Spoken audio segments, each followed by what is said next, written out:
You're listening to the Geekly Chronicles, Series 5, Episode 8. Thanks for listening back to the Geekly Chronicles. This show was recorded on the 6th of January 2017.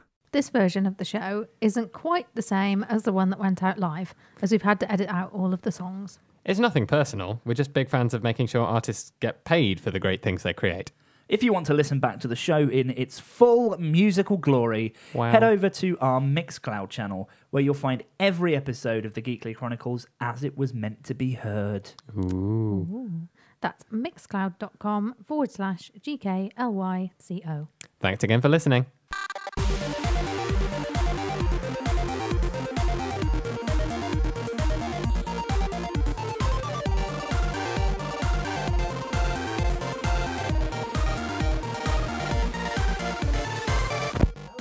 Hello! Hello! Hello!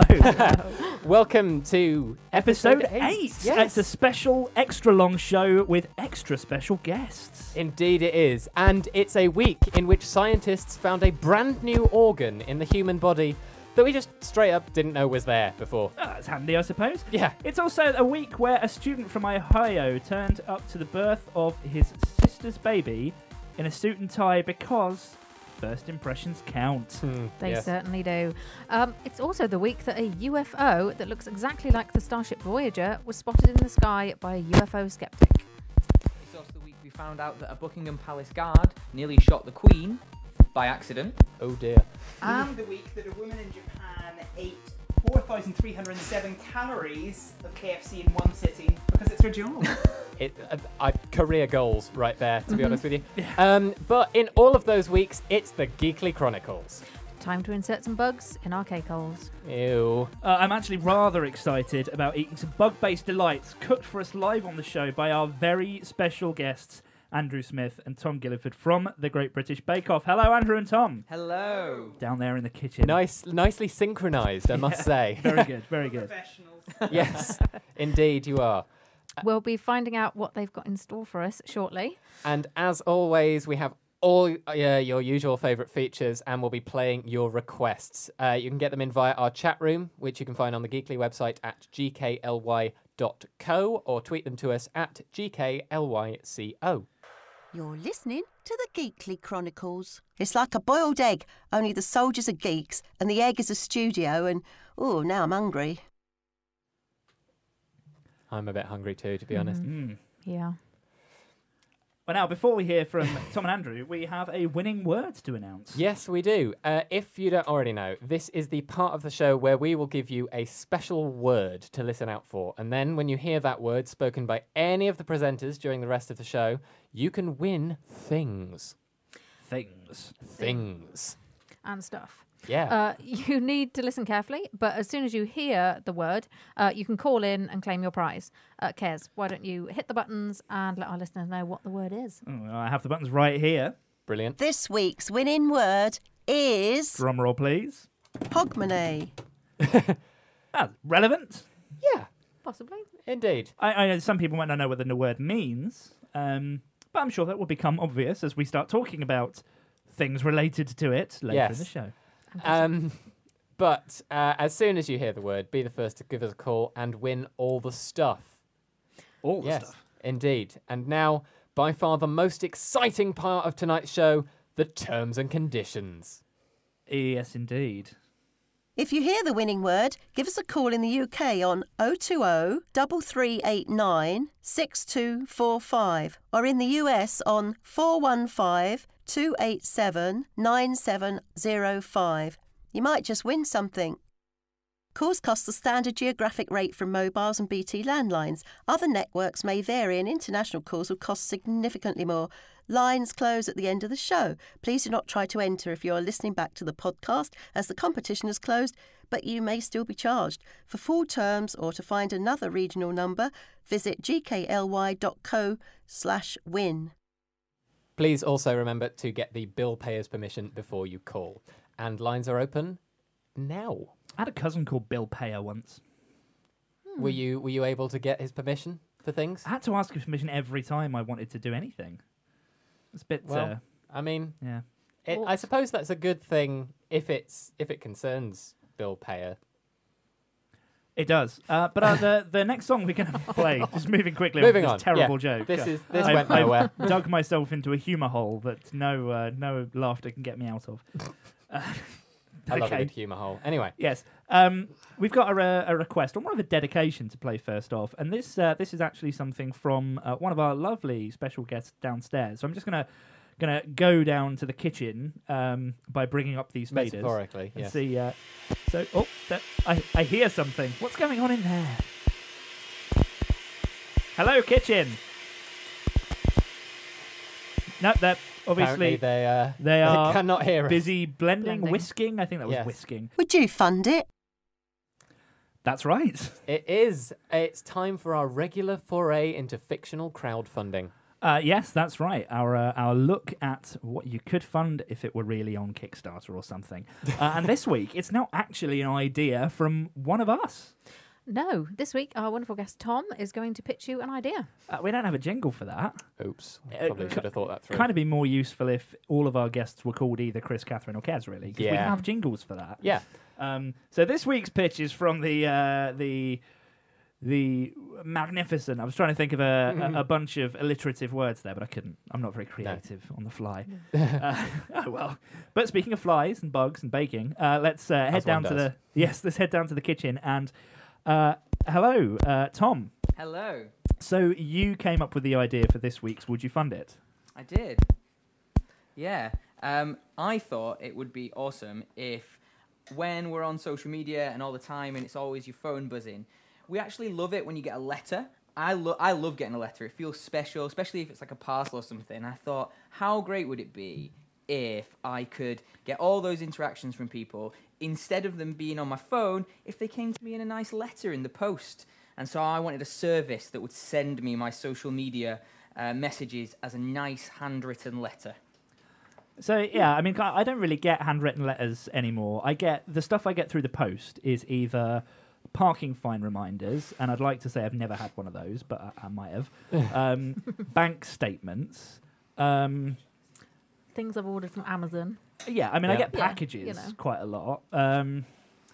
I very occasionally get like a FedEx letter saying that somebody sent me something and I need to pay them customs charges. Yeah. But I don't ever get anything that's handwritten and nice and kind of personalised. Yeah, I mean, my grandparents actually brought to dinner at Christmas this letter that they'd had from sort of a distant friend, which was like a little update on his whole family, and passed it around the table. We didn't have a clue who this person was, but we all read it and sort of devoured this information. It wasn't even handwritten; it was just typed out, and they'd obviously printed off the letter and sent it to sort of all their friends. But it was still so amazing that we all kind of joined in and enjoyed it. Yeah.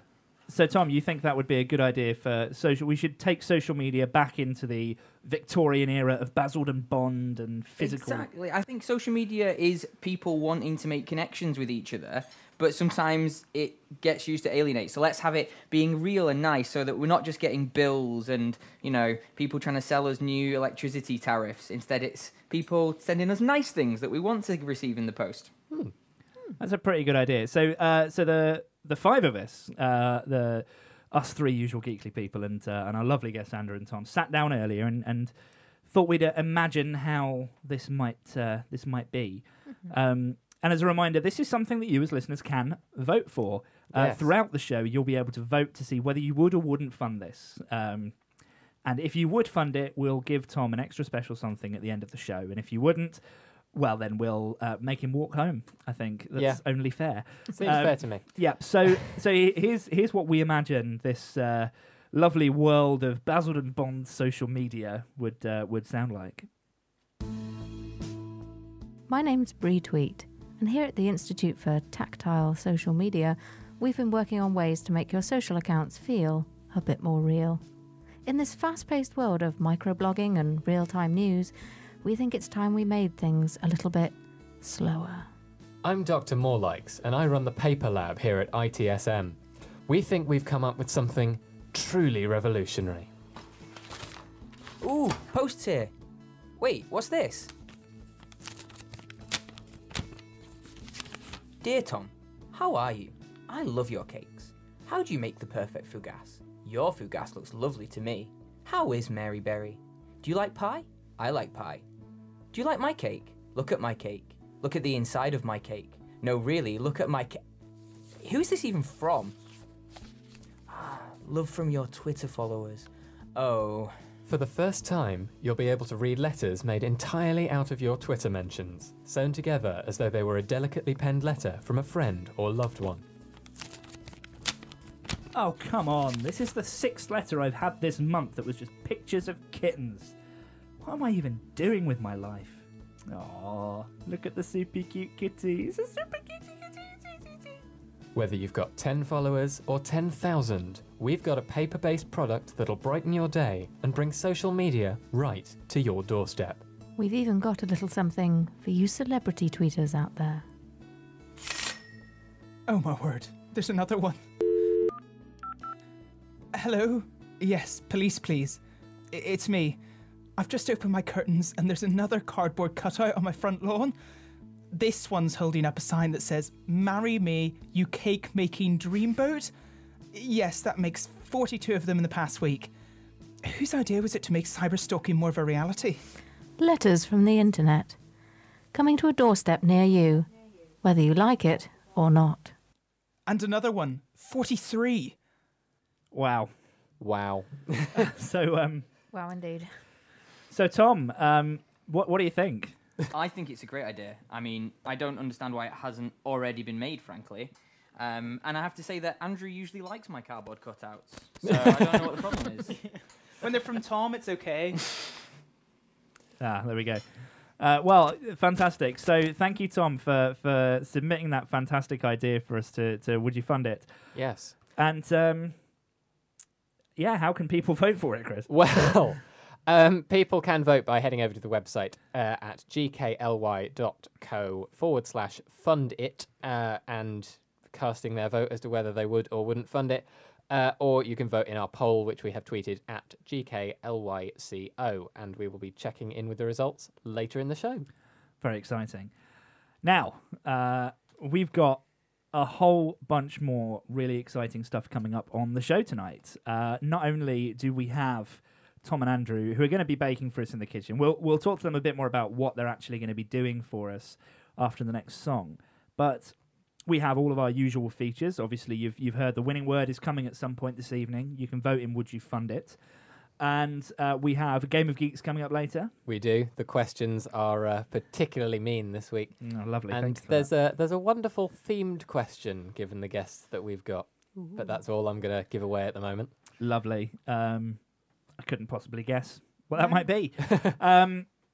Please do continue getting your requests in. You can join the chat room if you head to gkly.co, the website. If you're not listening via that, you can head there and go into the chat room just by pressing the chat link. Hello to everyone that's watching us on Periscope for the first time, by the way. Hello. We don't normally Yes. broadcast on Periscope. No. No. Give them a wave, Tom and Andrew, because Yes. they can't see us. No, they can't. And nor can they hear you right now because I am I am in control of the buttons. Yes. And I quite enjoy that. Uh-huh. So yeah, it was such an exciting night for us tonight. A whole extra hour of the show. I know. So much more time to ad-lib and just chat. Yes. Catherine, you're looking at me like, what? Are you expecting me to say something? What's going on here? The Geekly Chronicles. It's like a your mum joke, except your mum is lovely and we won't hear a word said against her. Well, quite. Left the cake out. Oh, that's going to be in my head all day now. It's epic. It's an epic song. It's a long one, but it is an epic song. It makes me love Dumbledore even more than I did already. Well, yes. I can't remember. There's a Diana Summer version of that song. Am I getting that name right? Donna Summer. Donna Summer.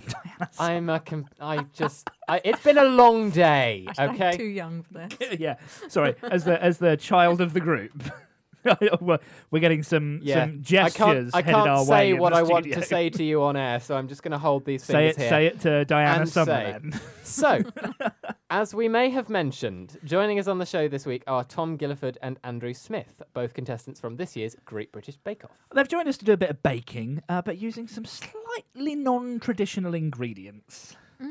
Way back through the dark ages of the series to episode 3. Wow. I know, right? Weeks Way, ago. way back, many centuries ago. Yes. Not long after the Bake Off began. Eons ago. We spoke to Dr. Jenny Josephs about the idea of eating insects as food, and we also spoke to Andrew, as that was the week in which he made it through to the final of Bake Off. So we issued him and Tom a slightly unusual challenge. Yes, we challenged them to use bugs in their baking. So joining us from the kitchen live to bake us some bug-based cakes and snacks are Tom and Andrew. Hello. Hello again. Hello. I mean, we've done all this intro. We know you're here, but You are literally the Geekly kitchen is downstairs from the Geekly studio. We have this lovely arrangement of studio and kitchen, which really is the only. I will only work in a studio that has a kitchen underneath it. To be honest with you, it's one of my rules. Pretty ideal. Yeah, it really is. but So bugs. yeah. So, Tom, I think you were more enthusiastic about this at first than Andrew, right? Yeah, I think so. Andrew was right when he said on your show before that I was the person to try this. It's fun. It's crazy. You know, why not cook with bugs? But They're a also perfectly why? Good food Also, source. why cook with bugs? Well, because huge amounts of the world already eat bugs. They're a great source of protein. And actually, you know, they're probably a good solution to a lot of the world's hunger problems and nutrition problems, actually. And So- we're hoping they might not taste as bad as you might initially think. Well, actually, we earlier on before the show, we were stood in the kitchen looking at the ingredients. We all, well, I say all, I was there. I don't know if you tried any, Catherine, but we did try a few of them. I had a cricket and I had a mealworm, and they weren't terrible. So, Oh, I didn't have one. I missed oh, the that. cricket's I actually missed the quite sample. nice. I think we described you, Tom. What did cricket's you there. describe the cricket as?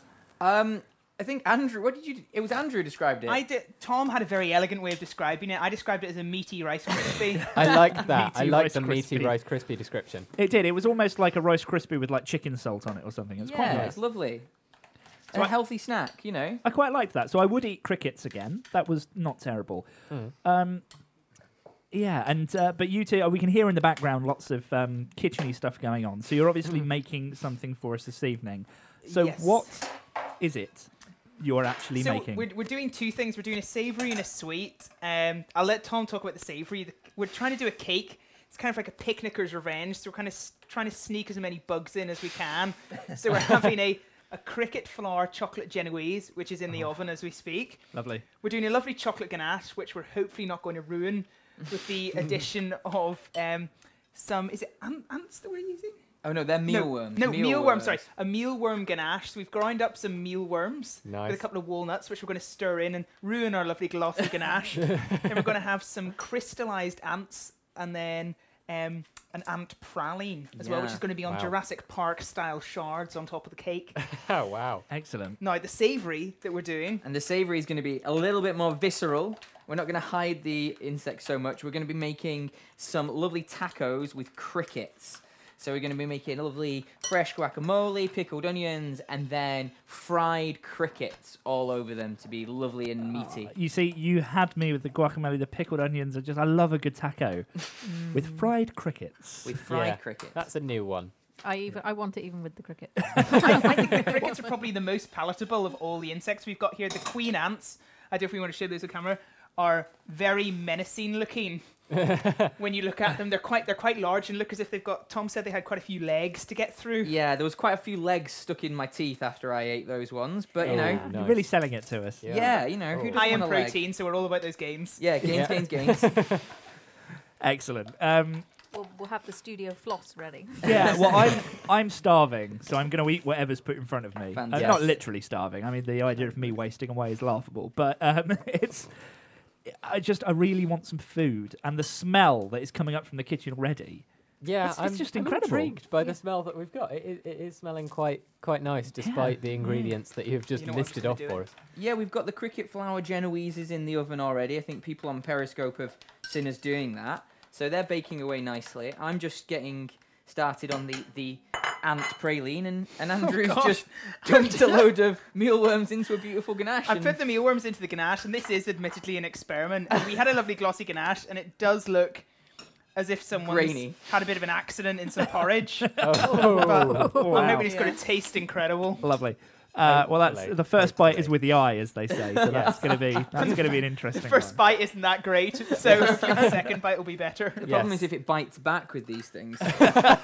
yes. Well, it's all right. Oh, I've got dear. my sunglasses to put on before Yeah. I eat them. They would It's just all cover good. our eyes and Yeah. just blind taste test it. It'll be fine. Yeah.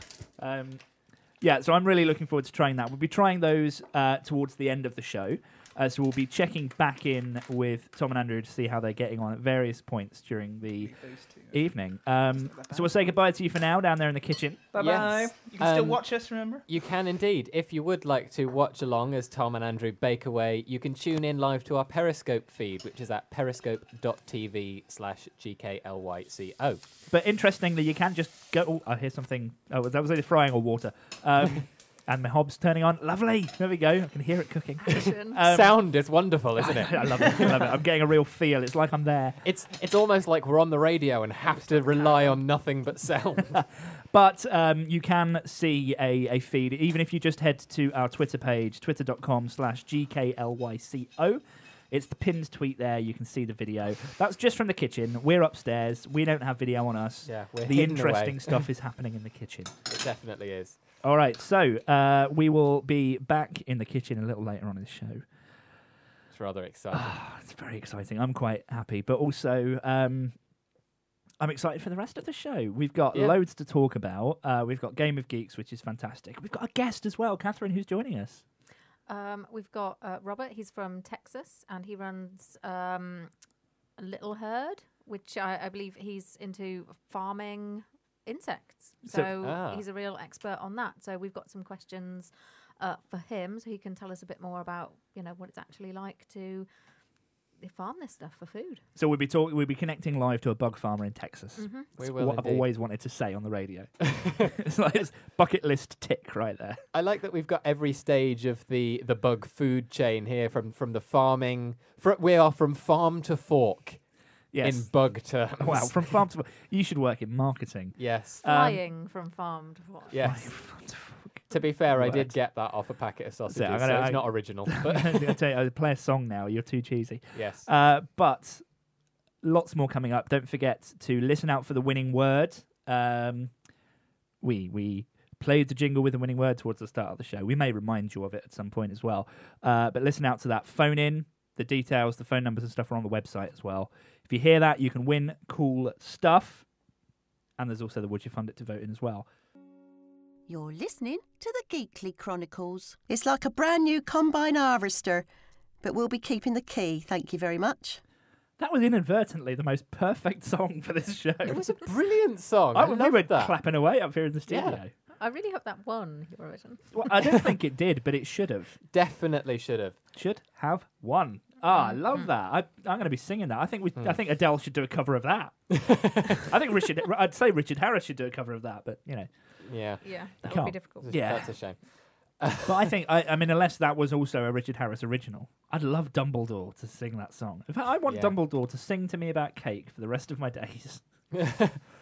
Yeah, that's a reasonable goal to have. Wouldn't life just be so happy? Yeah. There's not a care in the world. Dumbledore singing to me about cake, eating cake, leaving it out in the rain occasionally. But Edible bug type move on. Pokemon who has confirmed that it is in fact Elaine. Hiya. Says that it didn't even make the final, but they were very sweet. Cinnamon rolls, baking cinnamon rolls. She says. lovely. It's just It was. I can't even believe that didn't make it to the final because I know. I would vote for that song Yeah, absolutely. 100 times over. That's better than anything the UK has sent to the Eurovision Song Contest in the last decade. Yeah. Yes. But speaking of marginally upsetting and disgusting things that the UK inflicts on everyone else, This list is endless. Hashtag politics. that was actually a bad segue because this was discovered in Ireland. But scientists have discovered, as I was saying at the beginning of the programme, a new organ that we just had no idea was there. So I don't understand this, right? Because science is pretty advanced, It is pretty advanced, yeah. and We're- doctors have been doing their thing for a while. Yeah, right? we're pretty in the know about what's inside human beings, or so we thought. Yes. But basically, the story is there is this kind of mass of tissue called either the mesentery or the mesentery, but I'm not quite sure how to say it. Mesentery sounds about right. Yeah. And before this discovery, we thought it was like lots of little bits that connected your various bits of your abdomen to your intestines and stuff and helped with digestion generally. This is pleasant and somehow vaguely related to the show tonight. Yeah. this is how we'll be using this organ Well, indeed. later to digest our bugs. Do we really have to talk about this? When you really think about how you digest things, it's pretty gross. It puts me right off. I think it's interesting. I mean, like All right, well, having it. I'm sure our listeners think it's learning how you- interesting. What goes too. in, what's come out. Yeah. That's your philosophy on life. But it was discovered that we thought this was like lots of little bits, as I was saying, and it turns out they've studied the little bits, and they all share kind of common traits. So scientists have realised that this must be an organ in its own right. And as I said, it kind of attaches the stomach and intestine and various other things to your abdomen, so you can digest stuff, and it all kind of stays where it should be.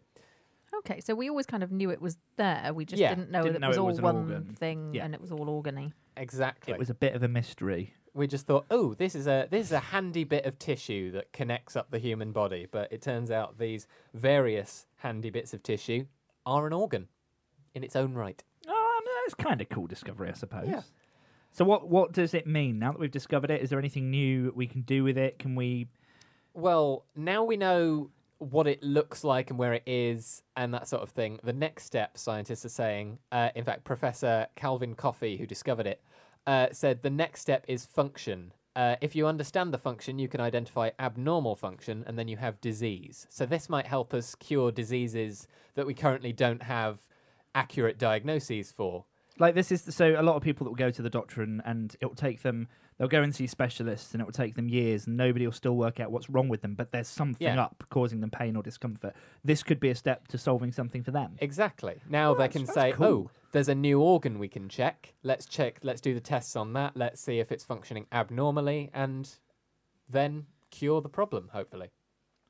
Well, that's actually a pretty cool discovery then when you think about it. It is quite. According to the BBC, that means there are now 79 organs in the human body, and the medical textbook Grey's Anatomy, not the TV show, has been updated to include the new organ. That's very cool. Now, can you list all 79 of them in one go? Go. Well, No. no, I can't. Heads, shoulders, knees knees and and toes. toes. Knees and toes. That's And all heart I can do. and lungs and mesentery. There we go. Perfect. Hey. Perfect. Right Shoulders, there. knees and toes, and various other things. Well, it does rhyme with nasal cavity. That's not an organ, is it? It's a That's a cavity. cavity. it's a lack by, of organs. by very name, it is a cavity. Yeah, but, I'm not the science one. We Yes. have Space we between have the organs. we have a science one. I'm she not is sat a there. science one. we have a science one that Yeah. studied science and now Yes, you have a science loads it. degree.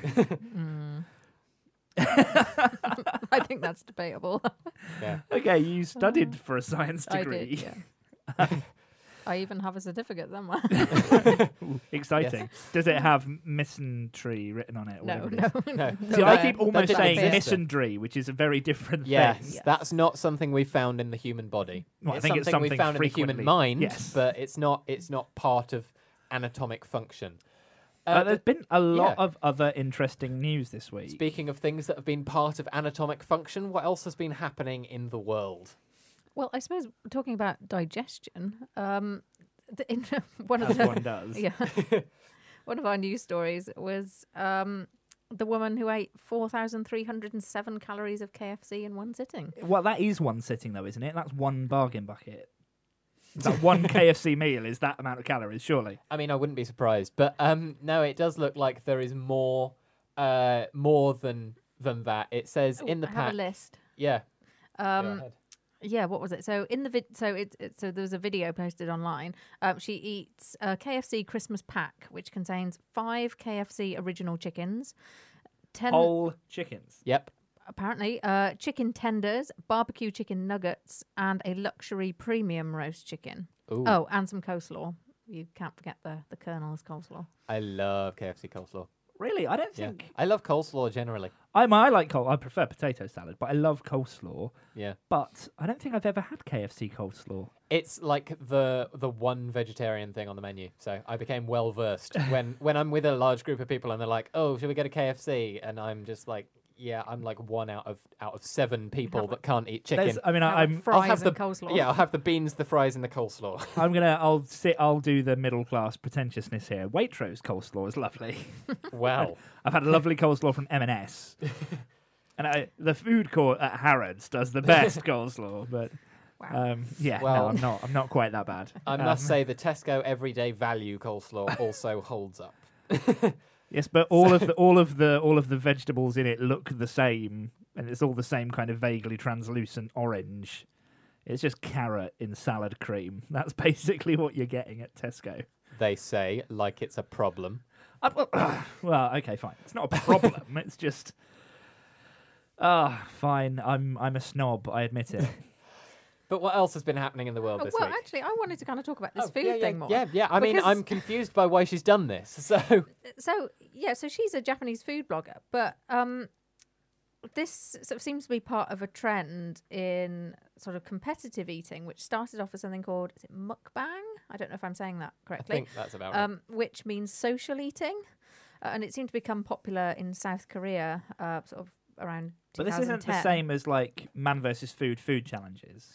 No, so this is something called social eating, which is aimed at people who live alone, and they felt less lonely if, while they were eating, they could watch somebody else eat.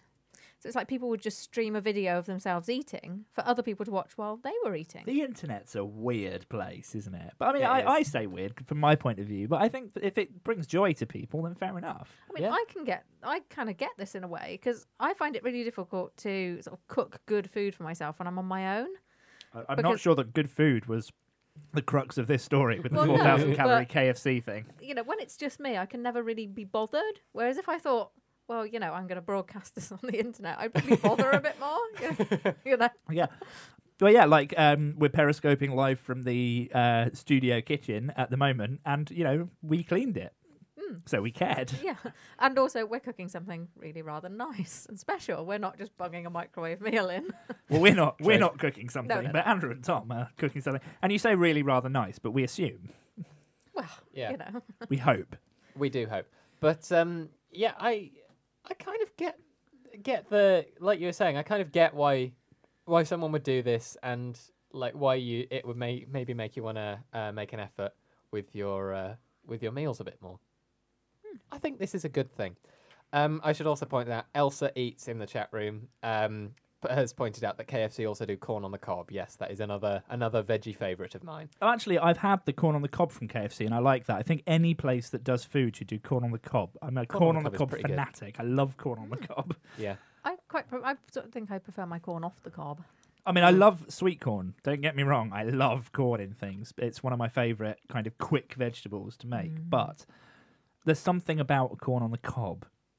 Especially, I mean, I don't like getting particularly messy, so I quite like those things with the prongs that you stick in the side. I just find I get so much more of it in my teeth if I eat it off the cob. Yeah. That is very true. Yeah, they should come with toothpicks, really. This is an odd angle that the show's taken this evening. I mean, I know we've got people in the kitchen, but it's like suddenly we're just talking about favourite vegetables. But Yeah. how did that lead to 4,500 calories of KFC? So it seems that this person, I mean, she's got a YouTube channel that states, "I love eating," and apparently she really, really does. You know, every I've found- mouthful appears to I've be found my new enjoyed soulmate. greatly. Yeah. So she's kind of a bit of a social eating / competitive eating kind of person, and sort of does these as part of her YouTube channel. If I Yeah. wasn't in danger of like dying of obesity by doing it, I would do that. Unfortunately, you know, I eat KFC once and then I put like 50 stone on as a result. So Yeah, it is a worry. put the weight on easily and can't take it off. Otherwise, I would do that. But it does sound. I mean, I love the idea of things like food challenges, but for me, I think it's less about quantity and more about the challenge of eating something different that I wouldn't normally eat. But when I go to other countries, I love sampling local food that you don't get at home. Yeah, I always feel even just going to a different city, I'm thinking, well, if it's a chain restaurant, I could go to that at home. Yeah. So I always want to find a restaurant that I wouldn't get in my home city. And like, even go just there, going to like you know? Scotland or Wales, I like going to somewhere that does things from that region more. Like going to Wales and having Welsh cakes. Yes. Oh, yeah, I and like going to Welsh Scotland cakes. and having haggis, which I know sounds stereotypical, but it is so nice. All those potato scone things. Ah, Scone yeah. things. Potato And tatty tatty scones. Yes. Yes. A tatty scone, not tatty scone. In fact, if there are any Scottish people listening, is it tatty scone or tatty scone? Because we're English and we can't decide whether it's scone or scone either way. I mean, I think it depends on which part of Scotland you ask. Would you like to know an odd Nottinghamshire dialect fact? I don't see why not. Well, cob is Nottinghamish, according to edible bug-type Pokemon, for a small bread roll. So corn on the cob in Nottingham means something different. Well, it doesn't, because it's corn on the cob, but it sounds odd, like having beans on a bap. Beans on a bap On a and bap. corn Is on a that an cob. Astley's bap? Now going back to previous Good question. that is a very, very, very Previous, well-travelled joke that you've just tried there. much in the previous. I'm yeah. really proud of Astley's baps. Aren't we all? I think maybe. It would only be more awkward if I said I was really proud of my own baps. Yes, but moving swiftly on from that, because Well, we I can't. was thinking, actually, I'd really like to get an opinion from the kitchen about 4,500 calories worth of KFC. So, so if we pull up the faders to the kitchen there, Tom, Andrew, would you eat 4,500 calories of KFC? I think I'm going to be totally honest with you. I think I'd rather eat 4,500 calories of Queen Leafcutter ants. I don't know. gonna be I honest. think it depends what kind of day you're having. I think to eat that many calories of KFC, I think it's got to have been a bad day at the office. Yeah. You know, I think there's a time and a place. Well, I'm just thinking. Apparently, scone rhymes with gone, according to Lassie Nessie. So, ha. But Where have you gone? but yeah, I'm just thinking like 4,500 calories of Queen Leafcutter ants would be a lot more Leafcutter ants than the equivalent KFC. It'd be less a bargain bucket and more a bargain skip Tom load. should take. Yeah. We should take Tom up on that. So I'll have the KFC. Yes. Tom can have the leafcutter ants, and we'll see who gets further. Yes, that can be your next challenge. We'll I get a will cement win mixer the full of moral ants. victory. Yeah, I'm sure that will keep you warm at night as you pick suppose if you several had to- million ants out your teeth. If you had to have 4,500 calories of anything, what would it be? Oh, that's a question. Only Yes. one thing. Only one thing. Catherine, what would This it be is for you? really difficult. I'm trying to think of things that would be sort of high calorie. So Yeah, that, that's you what I'm wouldn't have thinking as to well. consume too much. But then you get into the territory of things like nuts, and and that's hard to eat a lot of. For me, Yeah. it's cheese. Oh, yes. Yeah. 4,500 calories of cheese. I mean, I'm Yes, lactose please. intolerant, but I think I'd probably I would take all the lactose tablets in the world I think to. maybe lasagna. Oh, yeah. Oh, that's Oh, I not do a bad quite like idea actually, lasagna. because then you get the cheese and the pasta and the Yeah, mince it's got or so much vegetarian going for equivalent. it. I'm pretty sure I did eat definitely more than 4,500 calories of Christmas dinner. And Yeah. I could do that again. I think Yeah, most of that's us do. Yeah. that's true. But you say one thing, I suppose. If you count Yeah. Christmas dinner as one thing, it is a lot of different things in one. It is indeed. Yeah, you've got to play by the rules, Tom. Damn it. There we go. All right. Well, it's time for us to go to another request now. We've been talking for ever. Yeah, far too long. This one is a request from the chat room. Don't forget, if you want to get your requests in,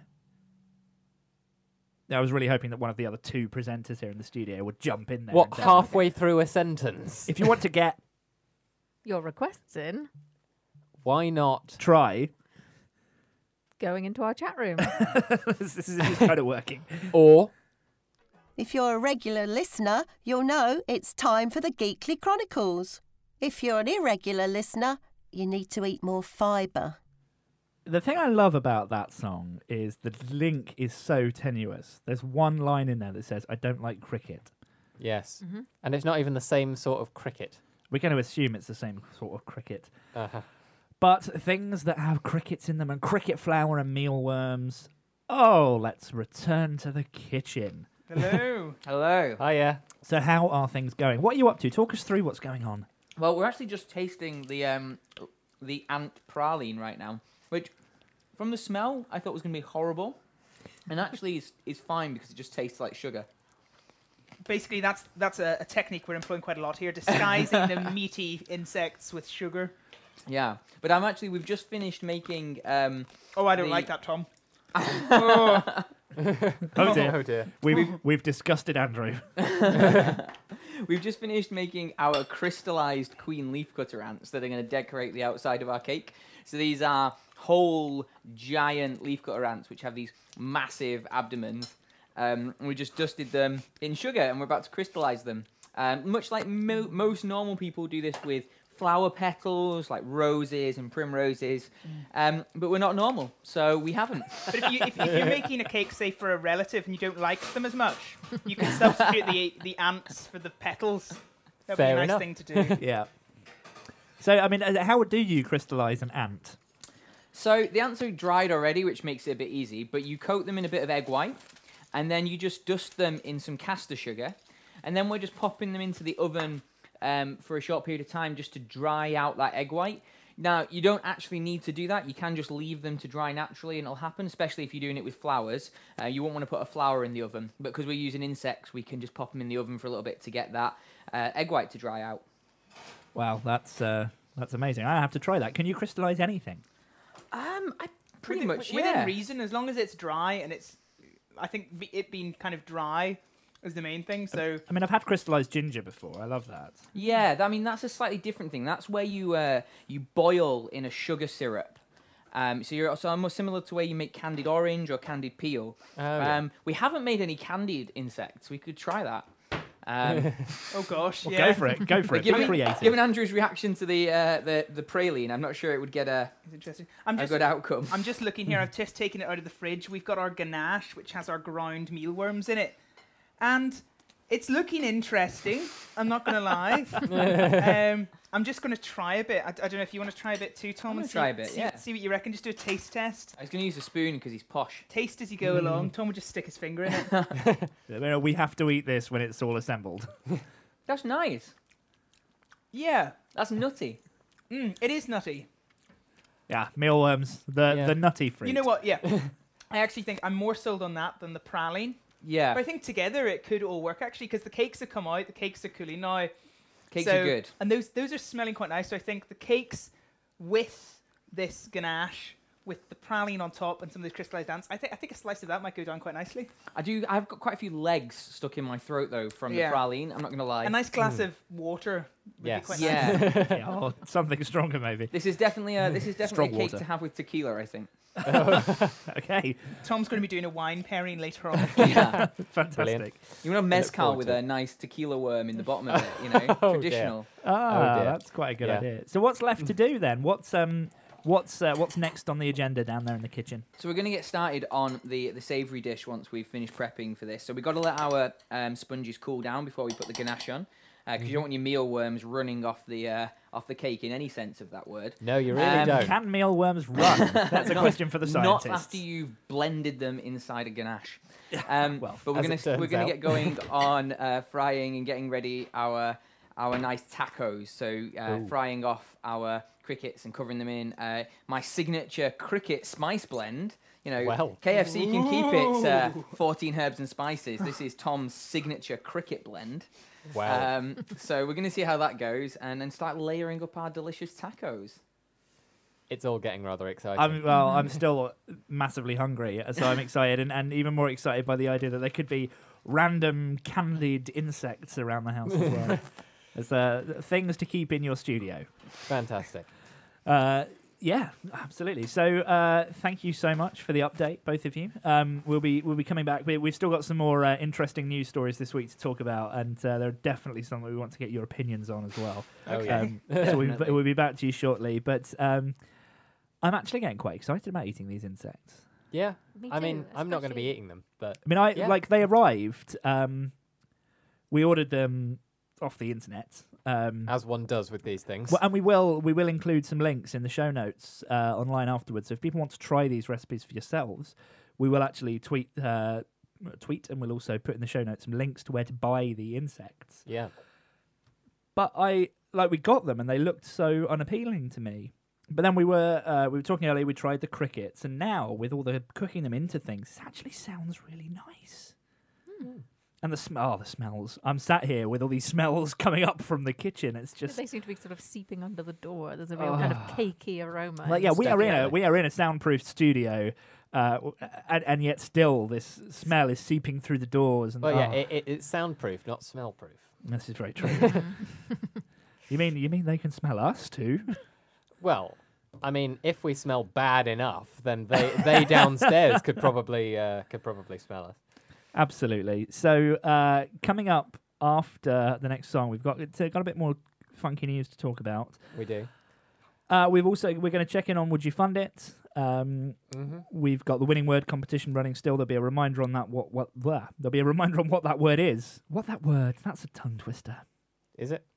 What that word? What that word? Anyway, there will be a reminder of what that is after the song, and we'll also be revealing our £5 thing. It's like the Archbishop of Banterbury and a Bantosaurus Rex and a Bants baby, and it's like top, innit? Well, as someone said in the chat room, baby, you're a firework. Loud, dangerous, upsetting to cats, and illegal in many countries. Yep. That's what I aim to be. Now, friend of Geekly, Terence Eden, runs a blog about fun stuff that you can buy for less than £5.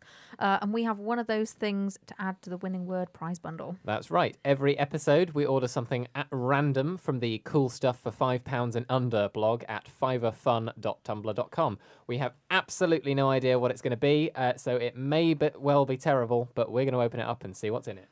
Exciting, yeah. So let's open up this mystery box, see what we got. Pass me the box there. There we go, lovely. It's a hefty box. Chunky Amazon box here. Yeah. I'm going to... I've broken the thing. Well done. Throw bits of cardboard at you.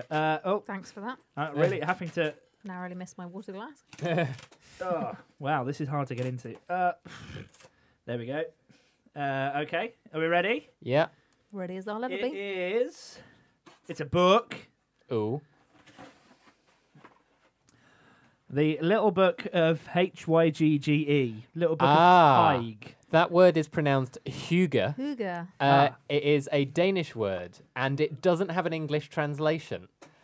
Basically, you know that warm feeling when you're like sat with your friends, or like you're around a fireplace and stuff like that. Food and alcohol. Well, let me read what's on the back of the book. That's what Hygge is. Denmark is often said to be the happiest country in the world. That's down to one thing: Hygge, whatever. Hygge. Hugo. Hygge, whatever, has been translated as everything from the art of creating intimacy to coziness of the soul to taking pleasure from the presence of soothing things. My personal favourite is Cocoa by Candlelight. And so this book is the Danish way to live well. Yeah. And there are just lots of pictures and suggestions in here and tips, and there are even some recipes for how to create some Danish goodness in your life. This is incredible. What a prize. I want the book. This is really good. Yeah. It's the Times top 10 bestseller list. I can't believe this is a thing for under a £5. Yeah. But apparently it is. Apparently and so. As you know, little books of something go. It's not that little. No, it's quite hefty. Pretty hefty. Let me pass that over to you. It's very cool.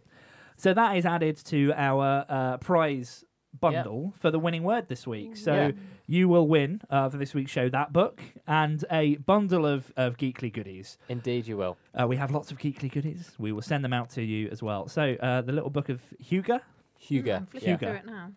Oh, there's a big picture of some popcorn. If you wanna live a life more Hygge, then there's even a section called Hygge on the cheap. So you could experience Hygge itself for £5 and under for your inner couponer. Coupons make me feel very happy and calm. They do. Yeah. I've been shopping with you. Lots of coupons. You've got a little coupon pouch. I do. Yes. Or the voucher pouch. The voucher pouch. Indeed. So as a reminder then, listen out for our winning word during the show, and if you hear it, call in and you could win this book and a whole bunch of other goodies. So as a reminder, this week's winning word is Hogmanay. And you can give us a call. Chris, what are the numbers? Those magic numbers are in the UK 020-3389-6245, or in the US, give us a ring on 415-287-9705. Please remember to get the bill payer's permission, and don't call if you're listening back to the podcast. Yeah, that's right. You could be listening to the recording of this show. It's basically like Yes. our version of popular TV channel as a man's name. Yes. At the start of it, and you can't win. It's only for live people. If you Yeah. not that you wouldn't be a live person, but, But, you know, it's only for people people who listening live. listen live. If you yes. phone in and it's not live, you'll just get our answer phone, and you Yes. can leave us a lovely message. We do listen to them, but but prize will have gone. with someone will have Indeed. won. You will be too late. Yep. So do listen out, and also don't forget to keep getting your votes in for Would You Fund It over at gkly.co/fundit. How's Would You Fund It going? Let's have a look at the results. Well, with an early indication of how it's going, it's looking quite close, to be honest with you. Yeah, it's looking pretty even. Yeah, Oh wow! very So some very people nearly think it's a good idea. Some people right don't. in the middle. Mm. So do get your votes in. You Over hear on that, Twitter Tom? Your or idea on the is website. is divisive. It's like Marmite. But it's not like Marmite. I mean, it's like letters. Yeah. Yeah. But I like Marmite. Okay. We could smear Marmite on the letters. And then cover them in ants. That's, why break the theme of the evening? That's gone somewhere weird. So, Yeah. It's the Geekly Chronicles, and we saw what you were doing during last week's show. We don't approve. If you can tell the link to that song, the very, very tenuous link between that song and baking is that the Archies were all big cake fans. Mm-hmm. That was it. That's all. that's definitely. That's all we got. Yeah. But speaking of, no, I can't do a segue. Moving on. Speaking of to sugar, other things that have happened this week. sugar exists. So does news. It does. News, Catherine. What happened? So we Wow. found out that one of the former guards at Buckingham Palace, apparently he nearly shot the Queen once when she was out for a late night walk around the palace grounds. What? I know, right? So apparently she Of likes all the people to accidentally, like, mistaken identity-wise. apparently she likes to go for a stroll outside if she can't sleep. And this was about 3 a.m. And the guard sort of spots her and thinks, "Oh, is that an intruder?" and has to shout, "Who's that?" And to his surprise, it was the Queen. Yeah. Wow. So that person's claim to fame is, well, I almost shot the Queen. Yeah. But my favourite thing about this whole story is how he says, "Oh, gosh, Your Majesty, I nearly shot you." And she responds, "That's quite all right. Next time I'll ring through beforehand so you don't have to shoot me."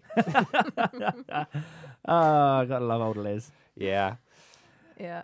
Yeah. So I mean, that's probably one of the most interesting news stories of the week. Let's. I'm saying let's go down to the kitchen just because I want to warn them that I'm about to bring their microphones up. But well, what are your thoughts on almost shooting the Queen? It's terrible. I'm a massive monarchist. I love the Queen.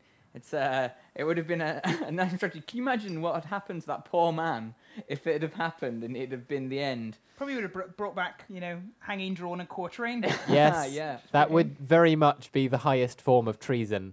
Was his name I his imagine. name Cromwell by any chance? I don't know. Well, we don't actually know. Yes. Distant his name. He is, relative. he is Doesn't an say, but- unnamed soldier. I Yeah. mean, I know the Queen's in very good health, but you'd reckon if you saw someone moving around the grounds, she wouldn't exactly look like an intruder from her silhouette. Oh, this is a former guard, so it may have been a few years ago, but the story's only just come out. Or perhaps, for all we know, the Queen is just 91 and doing a lot of Pilates. Quite A possibly. 90-year-old ninja. Yeah. I mean, I can see that. Maybe she is part of the SAS. What she was doing was like, going out for a sneaky night in the town in Soho, and she was actually just sneaking back in when she shouldn't have been. Yeah. She'd been to heaven that night. It was just been Exactly. clubbing away at Charing Cross. And then, And then Sneaking back back she in. came at 3 a.m. yeah. Oh. So I've Philip been was to not many a impressed. nightclub in London, but I don't think I have ever seen the Queen at Heaven or any other nightclub that I've ever been Her to. disguise is just too good. Yeah, I mean, there are certainly a lot of queens at Heaven, but none of them was the Queen. None of them are the actual one. Yes. Well, it's but have either of you ever met the Queen? I've never met any royalty. No. I did meet Prince William recently, actually. I saw a picture of that on Twitter. Didn't you make a cake that moved for I that did. one? I made a rotating jet engine cake for him, which was more pressure than the Bake Off final, it has to be said. This cake might move as well, but for different reasons. Yeah, exactly. So wait, but did he ask you to make the cake that moved like a jet engine, or did somebody go to you and say, could you make a cake for the prince? And you were like, I need to make something impressive. Yeah, that was exactly it. So they said, make a cake.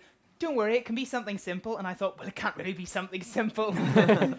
Imagine he's the Duke of Cambridge. I've got to Yes. push the boat out. So Imagine presenting Prince William with a Victoria sponge. Yeah. Just- or just like some Aldi biscuits with some icing on them or something. Just- yes, that. yeah. So I had to get a bit inventive, but I was lucky in that it came off quite well.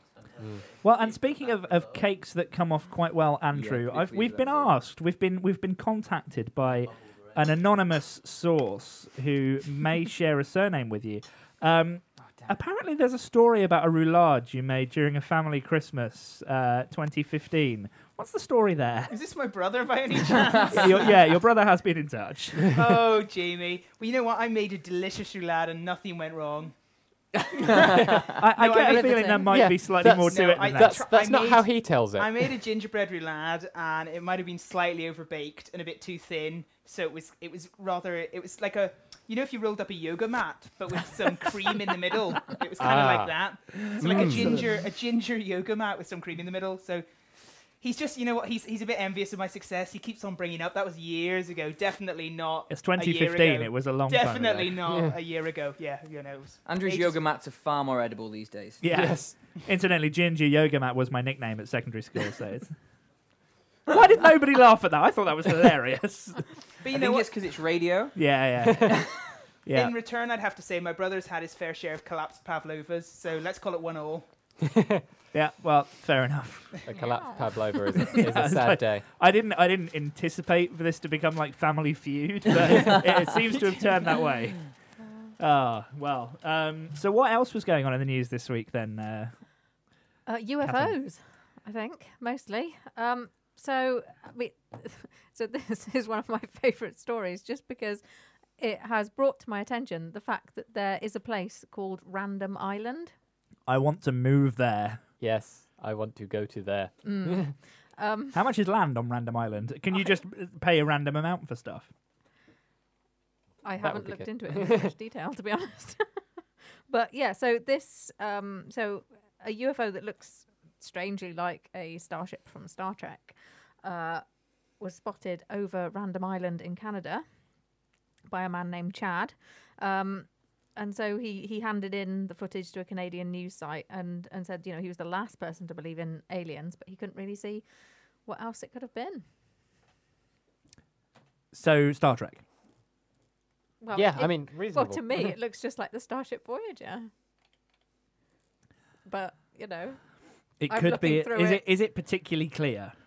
no, it's very grainy. Right. Yeah, that photo is very grainy, I have to say. So it could have just been light reflecting off the camera, It could, yeah. Although, or he it could does, be Captain Janeway punching her way through. It could. Looking for some coffee. Yeah. There's coffee in Random Island. So he says the object was hovering over water near to the moon. And I don't know whether the water was near to the moon. It's like, or- yeah, that well-known lake that sits between Earth and the moon. Yeah.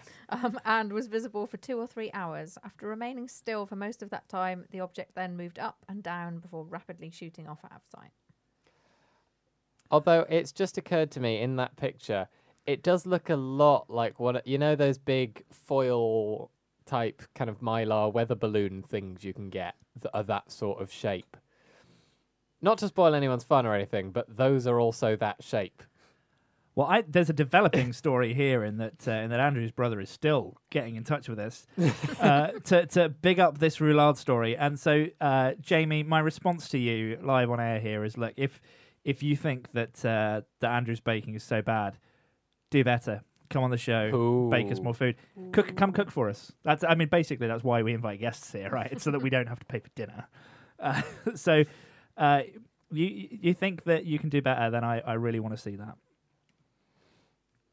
That's Sorry, a that was me. challenge. Gauntlet Throwing has down the been thrown gauntlet down. there, yeah. Yes.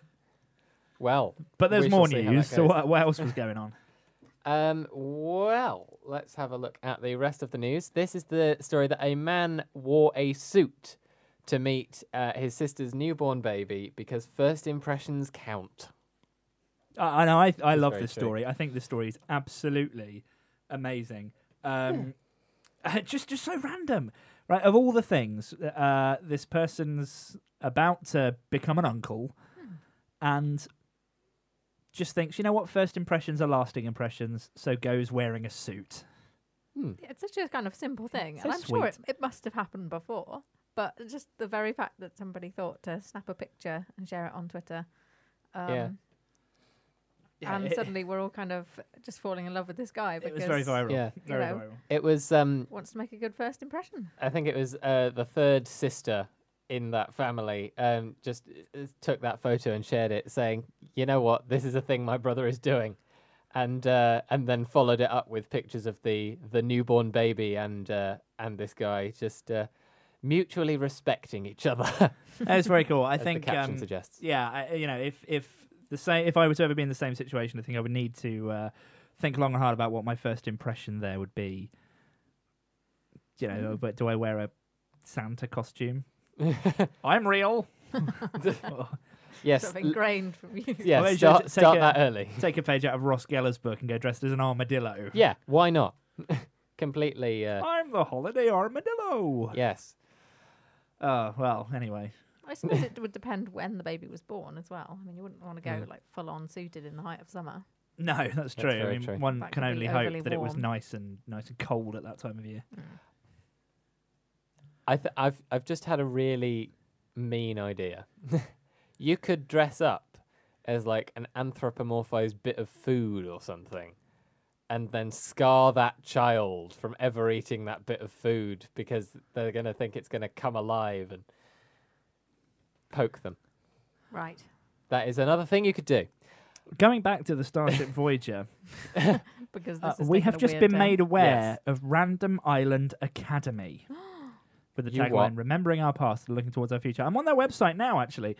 There is an academy at Random Island. So is this like Starfleet Academy in any way? No. Well, that's Ah. disappointing. I'm on the homepage. There's somewhere there. Let's see. Random Island Academy. It's a school. It's a secondary school. They have a sports team. They have a hot lunch menu. I'm not getting much information out of the web, but wow! I want to go to this academy because they have popcorn on their school snack menu, and it's just $1 Canadian. Well, Rice Krispie squares. We could replace those with crickets. I mean, we could Cricket if you wanted squares. to slightly meteor. Actually, Rice that's a Krispie. really good idea. I'm going to ask Tom about that. Tom, if There's an insect. if crickets really are like Rice Krispies, then what Yeah. could we make a Rice Krispie cake out of crickets? It's basically just sugar. Mm-hmm. It'll melt on your tongue. Are we being spoken to? Yes, yes. Oh, you are. sorry, guys. Sorry. We're just way too We're into too busy eating the admiring our praline. own handiwork. Yeah. I think you could definitely make Rice Krispie cakes out of crickets. You just, melt your nice marshmallow and then add kind of meaty tasting crickets. I think you maybe have it as a starter rather than a dessert. Yeah, I do you know. Oh, I I think love that idea. chocolate covered. I think like Rice Krispie cakes with chocolate rather than with marshmallow would be better. Or maybe like dark a chocolate. cheesy Rice Krispie cake. Oh, So Yeah. rather than Ooh. marshmallow, melt the cheese. yeah. So What- cheese and cricket cake. Holy moly. Maybe. I'm thinking the I mean, I crickets, think- lend themselves more to savoury. Yeah. I mean, I think if this is actually going to, the island where the Star Trek Voyager landed, we can just go for like really upfront about the crickets because, this is Star Trek land. They eat gak. It's just, Klingons are that's going to be true. at this school. They're going to want their fresh gak and their insects, and they're going to be appalled by the idea of Rice Krispie squares. So we just got to get it for them. It's equal opportunities. I knew there was a reason we invited you on a show for nerds. So there we go. Guk would be a good option. Or guk. How do you say it, Catherine? You're the expert. Yeah, just go. Guk. Okay, fine. Guk. I mean, this is all noises to me because I have no idea what you're talking Mostly about. phlegm. Yes, So, you've never watched Noises Star and Trek. phlegm. Well, I have seen like 3 episodes of Star Trek that the both of you forced me to watch one day while we were supposed to be having a meeting planning this series. But That's fine. We planned the series. We just watched Star Trek at the same time. yes. After the next song, we will be checking back in with the bug situation going on in the kitchen. We will also Well, we're going to talk shortly. a bit about our new year as well. Yeah, we'll be Um, talking about our new year. What we'll do, because it is, of course, now the first show of 2017. I almost Yes. said 2016. That is still new to the year. Yes. The Geekly Chronicles. Well, quite. Yes.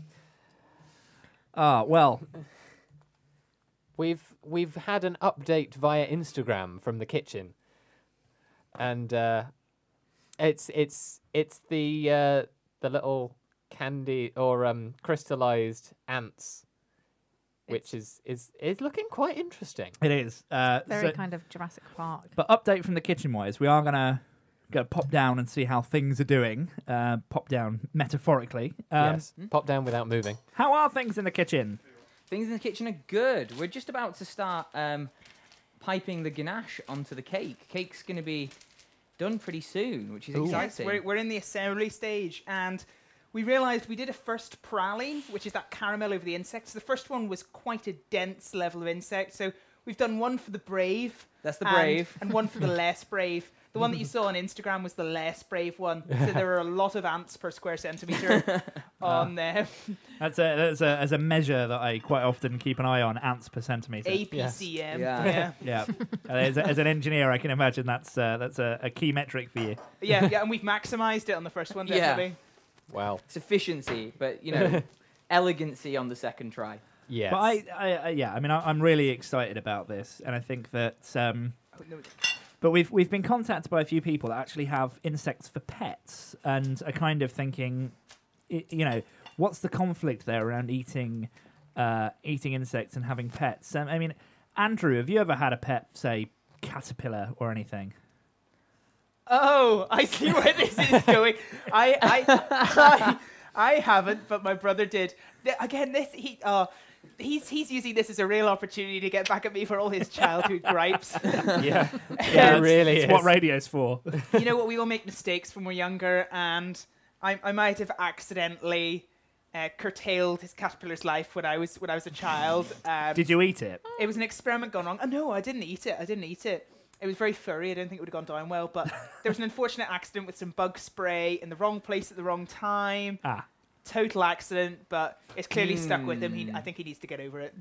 Yeah. Yeah, it's clearly a grudge that's been held for a long time. Yeah. But It's good that he's finally getting it out of his system, so he's not going to mention it again. yeah, But you know what? That's the hope. Kate Barnby from the Bake Off said the same thing to me today when I was saying I was coming on the show. She said she couldn't eat bugs, not because she found it disgusting, but because she'd always grown up keeping bugs as pets, which was I thought a novel reason to not eat them. Well, and people do keep stick insects and things as well. But I think there are so many animals that in parts of the world are eaten, but in other parts of the world are pets. Yeah, and we don't not eat any other mammals because we eat some mammals. We keep a dog as a pet, and we can differentiate between that and a cow, which is about as similar as an ant and a cricket get. We just conflate them. And in some countries, they do eat dog as well. Well, that's true. And horse. I mean, in this country, we ended up eating horse. But yes, the outrage was not because, you can't eat horse, but was because we really didn't want to be eating horse because of how it was perceived. Yes. But perception's half the battle. I think that's been the interesting reaction to this. And we've been tweeting about doing this bug baking for a while now. And people's reactions have been varied. Have either of you encountered people kind of going, oh my God, that's going to be terrible? Well, it's interesting because the company I work for, IDEO, they did an experiment a couple of years ago in their London office where they were looking at different people's reactions to different ways of eating bugs. So when I told them, they were super excited. They were the only people who were super excited. Everyone else was creeped out and wouldn't have eaten it. I asked my wife this morning whether she'd consider eating a slice of cake if I brought it back. And the look I got from her made it very clear that she wouldn't. Right. I'm surprised because this doesn't sort of disturb me at all. It took me a little while to get over the idea, to be honest with you. Well, it doesn't disturb me either. And it's interesting because I was vegetarian until I was 19.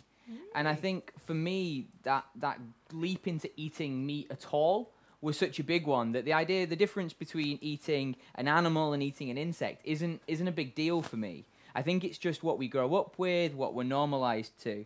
And so we find this weird. I'm going to let Andrew put that on. I think it's like, until very recently, a lot of red food coloring was made out of beetles. and no one knew and no one cared. And so, probably a lot of people who grew up in the 70s, 80s, and early 90s were eating bugs for most of their life without knowing it. That is true. I mean, I was really sad to learn that John Paul, George, and Ringo were in anything that was baked with red food colouring. That red velvet cake was very love me do at times. So what's okay? I'm funny. So what's going on in the kitchen? What's happening next then? Well, I'm letting Andrew have a chance to ice a cake, not because he's significantly neater and better at icing cakes than me, but he just needs the practice. But no, Andrew's just spreading the ganache onto the cake. We might have made one of the layers slightly thinner than we intended, and Andrew's just putting a nice dog turd on the top of I'm doing a nice poo emoji ganache here. Nice. That's a picture for the Just internet get that right away. Fantastic. On the subject of pets, Yeah. clear up your litter. That's my plan. Yes. We've had a tweet in that says, are you two enjoying baking as a team rather than competing as individuals, as you were when you were on the Great British Bake Off? I think I am. It's quite nice. I was just saying to Andrew, I'm learning quite a lot about baking from him. It's almost like Andrew had more time to do some of it. I think that we both have our own strengths. I'm learning from Tom about the Genoese. I had some ganache and caramel tips for Tom, so I think we're quite a good team, actually. I think we're getting along pretty well. We've got very different baking styles, so I think we learn from each other quite a lot. And it is, to be honest, the reality is when you're in the tent, I think all of us, all 12 of us, got on really, really well. And so sometimes we had to be reminded that it was a competition there because we wanted to help each other so much. We were always giving each other tips. And even like my day-to-day life now, if I'm ever stuck in a baking situation, I've got 11 people I can just call up and say, how do you save this disaster that I've just started making? It's great. Yeah, that's the ultimate speed dial list of food recovery right there. Absolutely. Well, we really can't wait to taste it. It's going to be us less than an hour now until we can get to taste this stuff, and it's brilliant. And I'm also really excited that we're going to be talking to a real life entomophagist, that's a bug eating expert, very shortly as well. So we'll check back in with the both of you a little later once that's happening. Dog turds and all. Indeed. In my family, we call those like a walnut whip. Remember those chocolate things? I love walnut whips, but now I'm never going to eat one again. They look sort of like a curled out turd, don't they? Yeah. Yeah. That's kind of. And there's ever hearing about Walnut Whip reminds me of an amazing book, like Nigel Slater's autobiography called Toast. Any reader that likes any listener, you're listening to the show right now.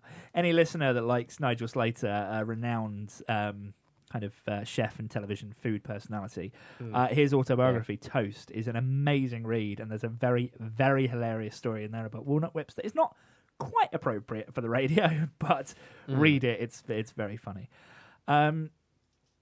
It's 2017. It is 2017. How did that happen? I think it's called The Passage of Time. Yes. It confuses me. I'm confused by the passage of time. I do not understand. And also sort of numbering order. Yeah. Well, yeah, true. Okay, Yeah, fine. I get that now. Axioms of order. What's an axiom? It's like a sort of like the most basic rules of how things work. Well, that's clearly not basic enough for my brain to get its head around there. It's just a fancy word for rule. Yes. Rule. Stuff keeps happening, and that's why it's 2017, because stuff keeps happening in numerical order. That's very true. But always interested to hear from listeners how you celebrated New Year, or in Scotland, of course, Hogmanay. Yes. There's a lot of really good stuff on TV at New Year. I have to admit that for the first time this year, we didn't. I would say we, because the three of us were at the same party. We were. Didn't actually have the TV on at all, other than that one bit where to get the fireworks on BBC One. And we didn't want to see the Jules Holland hootenanny. Yeah, but no offense, Jules, but no. It kind of lost its magic for me when I realised that it's just all pre-recorded. Yeah, it's like I like Jules Holland. I mean, obviously, it is. I like his Hogmanay hootenanny, but yeah. The phone seems to be ringing. Is it? Wow. I'm refreshing my little page here, but it's not quite showing up for me yet. Shall I press the button to make the phone ring? Yeah, go for it. Go for it. Let's see what happens when I press this magic button. Have we got someone on the phone? I have no idea. We do. Hello. Hello. Oh, we've got a caller. To whom are we speaking? This is actually Tom's wife, Kate. Oh, hello. Kate. Hi, Hi. Kate. How are you? Hello. I'm an avid listener. I've been really enjoying the show, and I think I've heard the magic word. When did you hear it? Just 2 seconds ago when you were talking about New Year celebrations and Scottish harmony. Yes. You are quite right. That is what happened there. Absolutely. Exactly right. Yeah. Very, very quick off the mark, Kate. Well I've done. been there waiting. I've been ready. I've been ready to go. Fantastic. Very impressive. Yes, very much so. So, congratulations. You are this week's winning word winner. Is that yes. allowed, even though I'm Tom's wife? I may have to check the terms and conditions. I'm not 100% sure it is, but you know, if it's whatever happens, let's just say we'll continue the competition to see if other people call in the next time we say that word, and we'll just have to give away 2 prize bundles. Oh, excellent. You know, we're generous people. Yes. Yeah. We've already given away, not quite prize bundles because there's no Hugo book in them. But do you remember that bundles show? Of stuff. And do you remember that show where we had Tom a and couple of Andrew. people that phoned in, like a split second apart, so we just gave Yes. them both a prize. We We could do that. Oh, but I love the Right. terms and conditions. How can I not say that? Terms and conditions. Checking live on air is a good thing. Yes. How are you enjoying the sound of what's being made in the kitchen? Oh, I'm really enjoying it. I love when those two get together because Tom and Andrew and all the bakers are fantastic friends. And I think that really comes through whenever you get together. You can see just how comfortable they are with each other, how much they enjoy each other's company. So it's nice to see them get baking again in the kitchen and together this time, as you said earlier, rather than in competition. Yeah, I think better together is really good. Now, according to the terms and conditions check, it's absolutely fine for you to win. Yes. But let's not discourage other callers. If anyone else Yeah. calls into the show, when we're feeling generous, we pick up your call. We may well just give we you have a prize got a as well. few more people on the line. I'm Oh, going to be let's- honest. Let's just go through Yeah. them, shall we? It was for it, lovely yeah. to speak to you, Kate. Thank you. Do you have a Thank message you for very the kitchen? Tom, if you bring home any of that cake, I really won't eat it. Tom, do you have a response to that? Well, that's her loss. Frankly, gains. I'm going to be super powered at the gym tomorrow morning, and I'm just going to breeze past you. All right. Well, there we go. Well, thank you so much for calling. And so, are you going to work the magic there, Chris, with your buttons? I will indeed. Let's speak to the next person who I think has called us before. I seem to remember. Hello.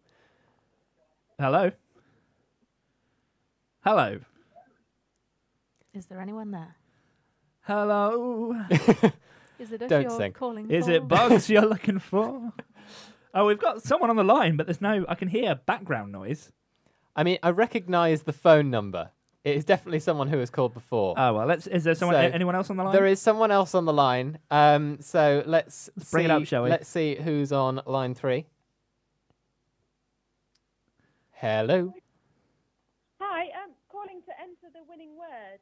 Hello there. Well, we've been inundated with winners this evening. Yes. But to whom are we speaking? My name's Maddie. Hello, Maddie. Very nice to have you calling into the show. How are you enjoying the bugs so far? I'm quite enjoying them.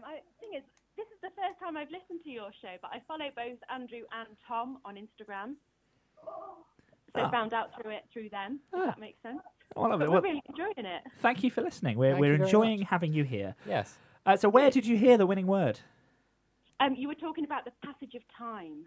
We were. Yes, This is true. And our Hogmanay celebrations. Yes. Yes. Well, thank you very much. Congratulations. You are a winner Yes. this week. Also winners.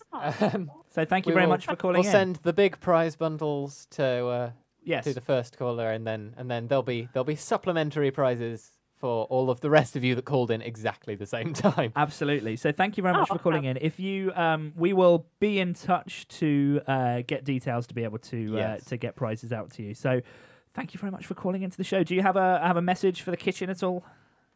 Glad to hear them back on air /TV. Lovely. Well, Excellent. They were two of my favourites on the Bake Off. I was sad to see them both go. Well, it's I think as everyone is saying, it's nice to have them working together. Yeah. Yeah, that's true actually, rather than competing. They make a good team, don't you think? They do.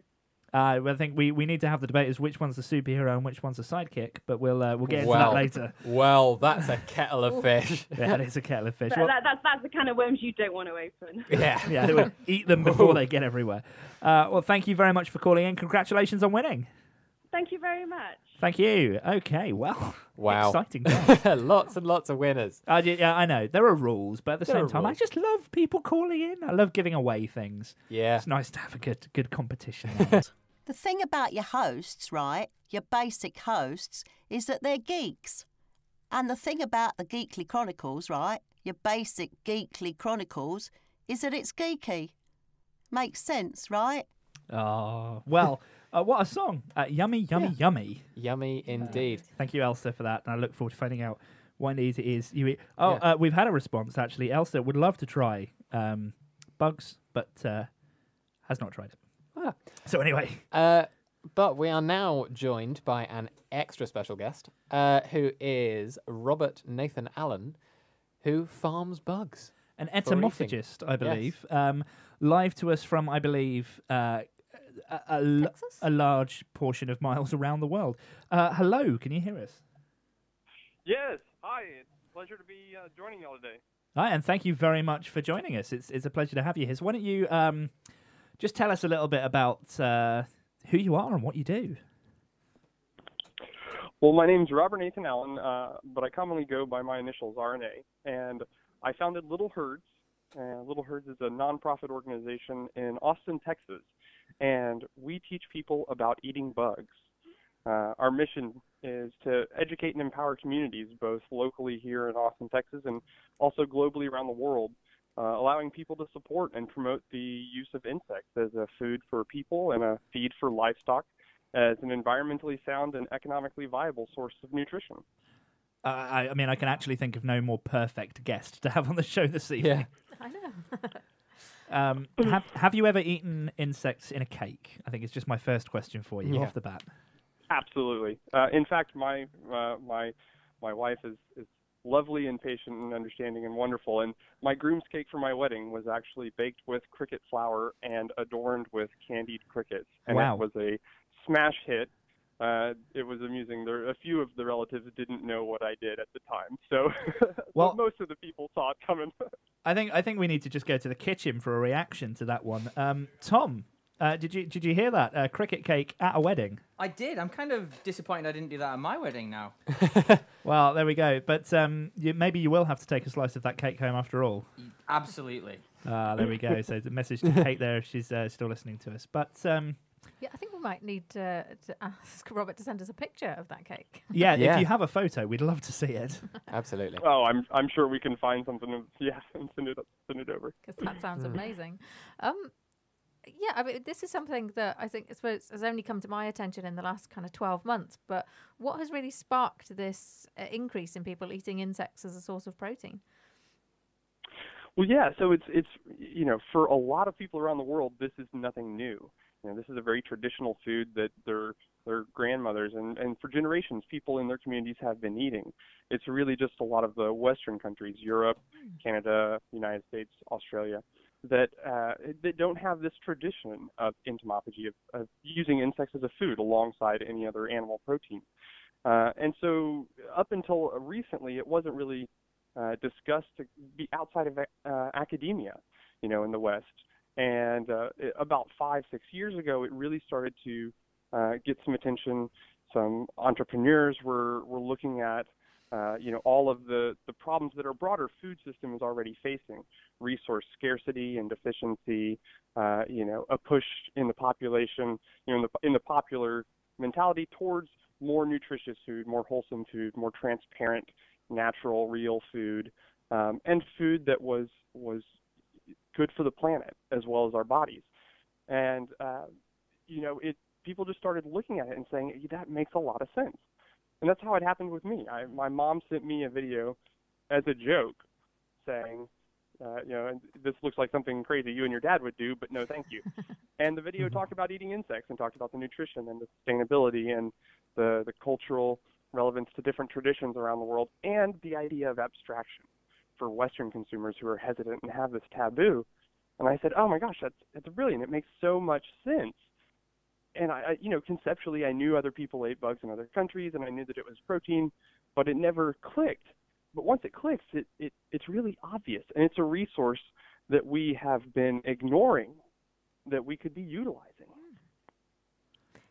Oh, it sounds yeah. I mean, when we spoke to our entomologist guest earlier on in this series, she did touch on the fact that actually, environmentally, it can be a very, very sound thing to do to eat insects. Because really, when you think about it, an insect farm must take up less space than a beef farm. Oh, you could have a much smaller space producing equal volumes of food, and that food would actually be more nutritious gram for gram. Yeah, so how... Bit of a no-brainer. Yeah, I mean, so obviously just the space required is one difference, but what are other differences in farming insects compared with perhaps farming things we more traditionally associate with food in the West, like cows and chickens? Well, sure, because insects are much simpler creatures than chickens, cows, pigs, even things like fish. They are better at converting the energy from their food into the nutrition in their body that we get from them. So they're very good at converting their feed into protein, into iron, calcium, the good fats, mono and polyunsaturated fats and fibers. So, for instance, if a cow is getting a ratio of somewhere in the range of 8 to 10 kilos of feed gets a kilo of beef, a cricket would be somewhere in the range of 1 to 2 kilos of feed gets 1 kilo of crickets. So you can see there and that's, of course, the cow is the large end. Pigs are a little bit more efficient, chickens are a little bit more efficient, and down the chain. But you've got this huge amount of efficiency when it comes to the feed. And then, of course, their water usage. Because they require less water, they get a lot more from the moisture in the air. They require vastly less water to produce the same volumes of that, animal protein. And then lastly, they also produce far fewer gases, things like methane, greenhouse gases. Cows and pigs especially notorious for making a lot of gas. Insects produce a very minuscule amount compared to any of our other traditional livestock sources. Now, and those are all the environmental factors from the square footage that we're using. And of course, we can farm them vertically, which is great because they can be farmed modularly. You can't stack a cow on top of a cow on top of a cow. A stack of cricket cages. Yeah. Whereas a cow or a chicken or a pig isn't as comfortable when they're stacked on top of each other. Crickets naturally, they have no problems with being stacked in modular, cramped, dark environments because that's amenable to their natural environment. I mean, that's incredible when you think about it. The efficiency there, it just makes more sense when you say it like that. It seems like such a no-brainer. Yeah, I mean, we're all worried about, using more space to build homes takes away from space that we can use to, make our food. But yeah. I mean, essentially, everyone could have a cupboard, right, in their house. You could have a cupboard where we're you getting farm to the point where we already have tabletop farming systems. So there's one that was kickstarted about a year ago called Livin, Livin, Livin Farms Hive, and it's a tabletop, kind of like a little tower of shelves, and it's for growing your own mealworms in your kitchen by feeding your mealworms your own kitchen scraps, your carrot tops, your potato peels, your apple cores, that kind of thing. So recycling as well. Your waste, exactly. You're keeping that out of the landfill, which of course in turn is producing less gases. So why isn't everyone doing this? On a very small scale, it makes sense to farm it, and on a very large scale, it makes sense to farm it. So I don't understand why everyone isn't doing this if it's so amazing. Of course, it's the ick factor. It's squeamish, bugs, gross. I'm a celebrity. Get me out of here. It's that sort of fear factor, instinctual reaction, which is not surprising. We're an educational organization at Little Herds, and in America, the normal response is, "Ew, that's gross. You're crazy." And we say that's fine. That's a perfectly normal reaction because we've all been raised in a food culture that has said you don't eat bugs. But there's plenty of other examples in our food cultures, both in America and in Britain, of things like sushi, that was dangerous and disgusting because it was raw fish. And of course, there's some people that still probably won't eat sushi, but it's been normalized into our food culture over time. And something even more recent, in the U.S., kale has become this big thing. 10 years ago, kale was the garnish on the salad bar that no one ate, and now it's a superfood because we've recognized this nutrition in it. And what insects have going that kale doesn't have is that they're vastly more sustainable. They're vastly more nutritious in a lot of the nutrition that we really need. So it's really that it factor, and that's something that we believe can change, and especially if you start educating the children, the next generation of farmers, next generation of chefs, next generation of food scientists and consumers. Definitely. If they're growing up in the same way that, for instance, my generation grew up looking at sushi as something that might be a little strange, and grandma definitely wouldn't eat it, but it's not that strange. Yeah, I remember I felt a little strange about sushi before I tried it, and now it's one of my favorite things in the world. I want to try cricket sushi. I want sushi made of insects. Oh, it's delicious. It's amazing. And one of the great things is, just like sushi, here in the U.S., the story of sushi is really interesting. It started out, no one wanted to eat it, but chefs in California tailored it to the American taste and made things like the California roll. And because Hollywood movie stars and celebrities were eating sushi, it was an aspirational food. It was exotic, desirable. Absolutely. And in the same way, a lot of really incredible chefs are willing to work with insects and incorporate them into their cuisine. And so we have chefs like Rene Redzepi in Noma. If you want to look at like the global top echelon of chefs. But even here in Austin, we've got some amazing chefs that are doing things like using crickets as a salad topping instead of almond butters, or fermenting crickets to make a cricket miso in the way that you would ferment soybeans. And so these chefs are presenting it in a way that is both beautiful and delicious, but the people who are eating it also know that chef does good food. Yeah. If I go up and tell them, hey, you should eat bugs because they're good for the planet and good for your body, they're going to say, get out of my face, you're crazy. But if they go to the restaurant that they know and they love and that chef always does good food, it's a no-brainer. Yeah. So kind of thinking about, like you were saying, people don't want to eat bugs because of the ick factor. Phoenixology in the chat room has asked, kind of for background on the ick factor, are there any like hygiene issues with eating insects? And if not, would like supermarkets be allowed to sell insects in food aisles under regulations? So yes, absolutely. But yes, absolutely. There are certainly issues, just like any other animal protein. If you don't handle insects properly, you can get sick. There are different, a lot of the same bacteria like E. coli and Salmonella can be present. But just like any of our other foods, if you cook it properly, you handle it properly, it's not an issue. So don't take the insects from under the rocks in your garden. Yeah. The bare necessities we approach. Stress, yes. One of the first things, and if you go to littleherds.org and you click on the link that says first time trying insects, start here, you'll start off with safety. And one of the things that we always make sure people know is that just like a lot of other foods, some people may be allergic to insects. And there's a lot of research that needs to be done still to figure out exactly why and how, but we do know that there's some sort of correlation between some insect species and other arthropods, crustaceans like shrimp, lobster, crabs, shellfish allergies.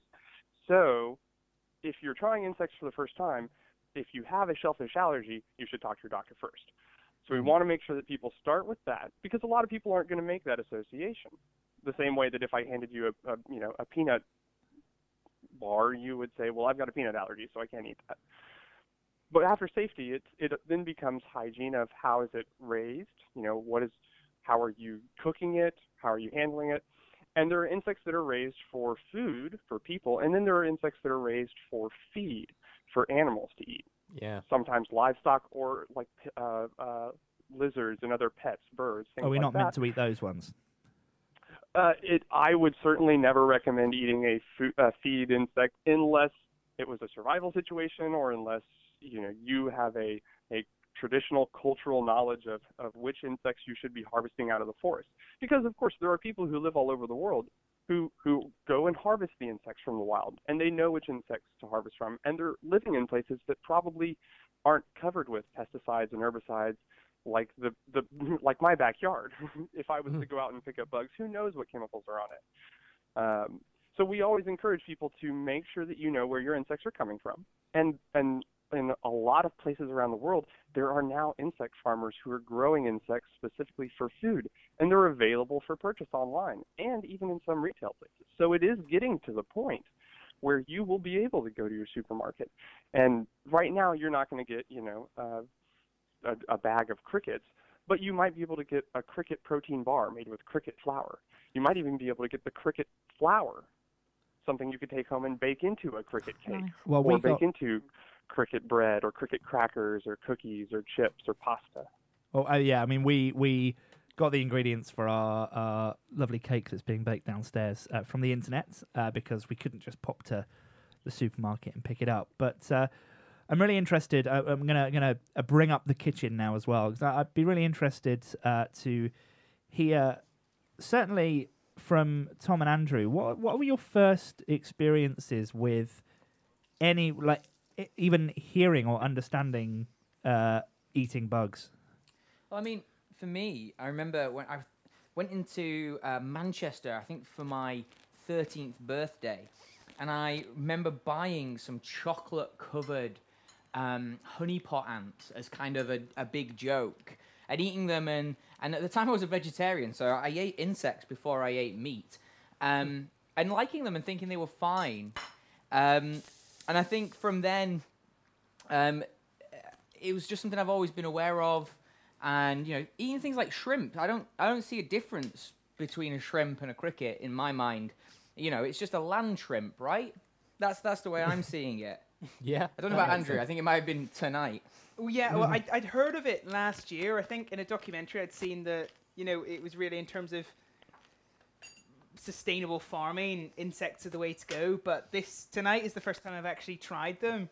I'm intrigued what Robert would kind of recommend in terms of what his favorite thing is to make out of them, because you either kind of embrace having the flavor of them at the forefront, or you kind of hide them in other things potentially. So I'd be really interested to hear what he'd recommend on the menu.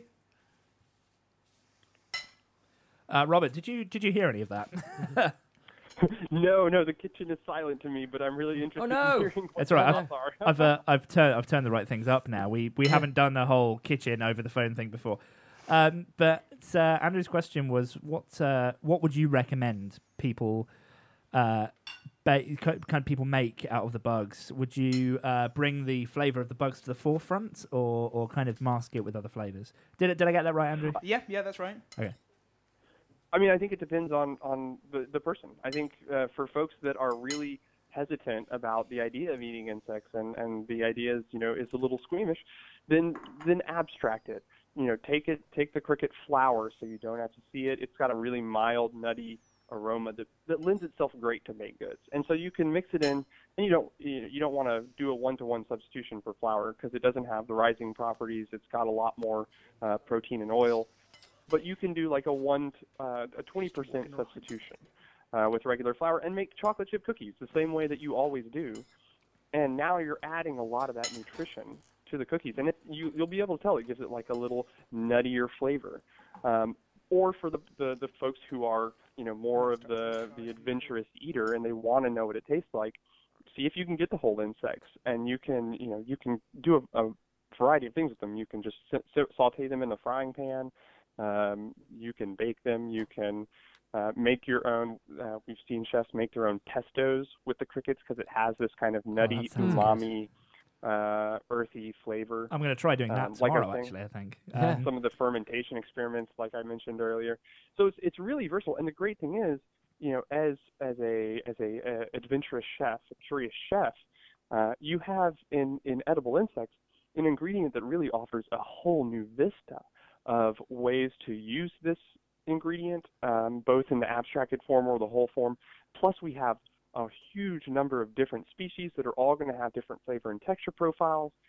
And the way that, just like a wine will have a terroir, where the insect is from, what the species is, what the age is, when it was harvested, and what it was fed, all of those things are going to affect the flavor. So if I have a cricket that was fed mint and another cricket that was fed basil and then another cricket that was fed orange peels before they were harvested, they're all going to have those different flavor notes. So it offers a lot of versatility and creativity for the chef. I just want to quit my day job and start cooking with these now. This is incredible. Yeah, my mind's kind of blown by the thought of what you feed them influences their flavour. I think that sort of opens a whole universe of cooking possibility, doesn't it? Oh, and I just think it's incredible to think that it's just such a versatile thing that so few people. I mean, I'm going to start. I think I'm going to start cooking this for everyone now. I'm going to take them into work. I'm going to like bake, cook things for my family. I think it's going to be amazing. Report back to Little Herds so that we hear how it goes. What kind of reaction do you get with the stuff that you do with Little Herds? Do you find that that little people are more inclined to want to try these than adults? Oh, most definitely. Well, and I'll say first that since founding Little Herds in 2013, we've seen, even in just 3 years, we've seen a huge change in, the percentage of people that we talk to who have heard of the idea, or the number of people who are willing to try it. The past 3 years, and really looking back to the seminal report that came out from the United Nations Food and Agricultural Organization in 2013, they put out a big report that said, how are we going to feed the world in 2050? Maybe we should be looking at insects. And that document was, a source of inspiration and validation for myself and a lot of other people who are, who were starting this industry.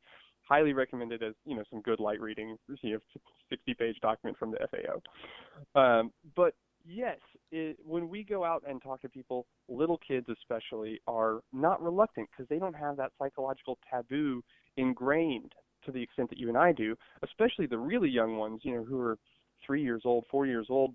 A lot of times they don't care what they're eating. They're just putting something in their mouth and spitting it out if it doesn't taste good. And the parents are the ones that are freaking out.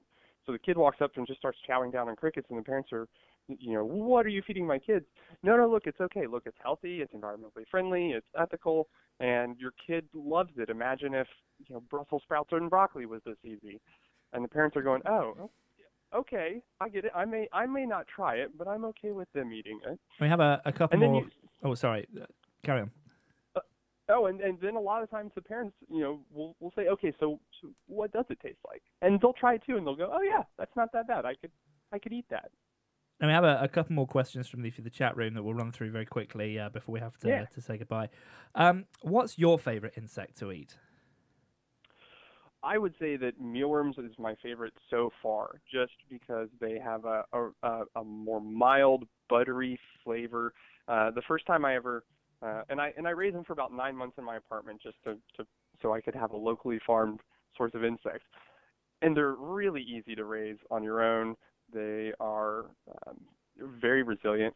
And the first time I put them in the oven, it smelled like French fries when they were baking.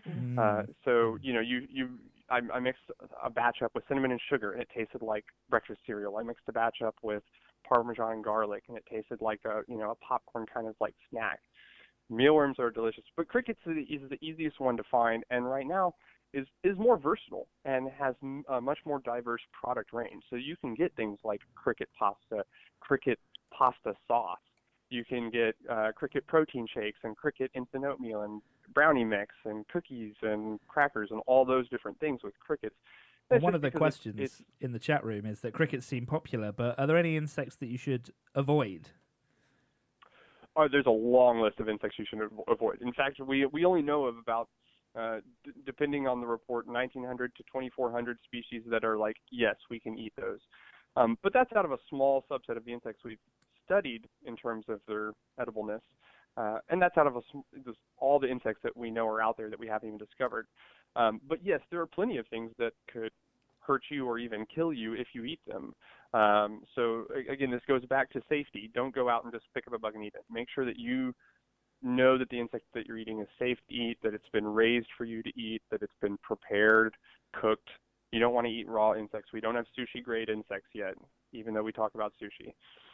Indeed. Well, thank you so much for coming on the show. It has been an incredibly enlightening experience. I'm inspired to go out and try more with insects as a result of having you on. I don't know about you two. Definitely, yeah. Yeah.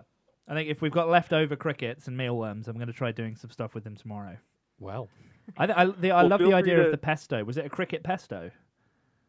Absolutely. Oh, I love the idea. We don't have it on our website, but if you send us a message, I can definitely share the recipe as well for the listeners. And if anybody goes to littleherds.org, they'll be able to find a wealth of information. We even have a list of companies that make products. And there's a few companies that are based in the UK and Europe that are doing some great products. So highly recommend folks check it out. It's a growing world. Great. We'll tweet a link to that at some point, between now and the end of the show. Absolutely. Well, thank you so much for coming on and joining us. It's been Thank a you real very pleasure much, having you yes. on. Brilliant, y'all. Have a good rest of the show. Thanks very Thanks much. very We'll much. we'll report back on what the cake tastes like eventually. It's the Geekly Chronicles. Presenter versus presenter. Geek versus geek. It's a showdown of... Well, it's a showdown. It's Game of Geeks. Indeed. It is that time of the week, or the fortnight again, It is. where I pit Catherine and Kez against each other in a quiz of all things pop culture.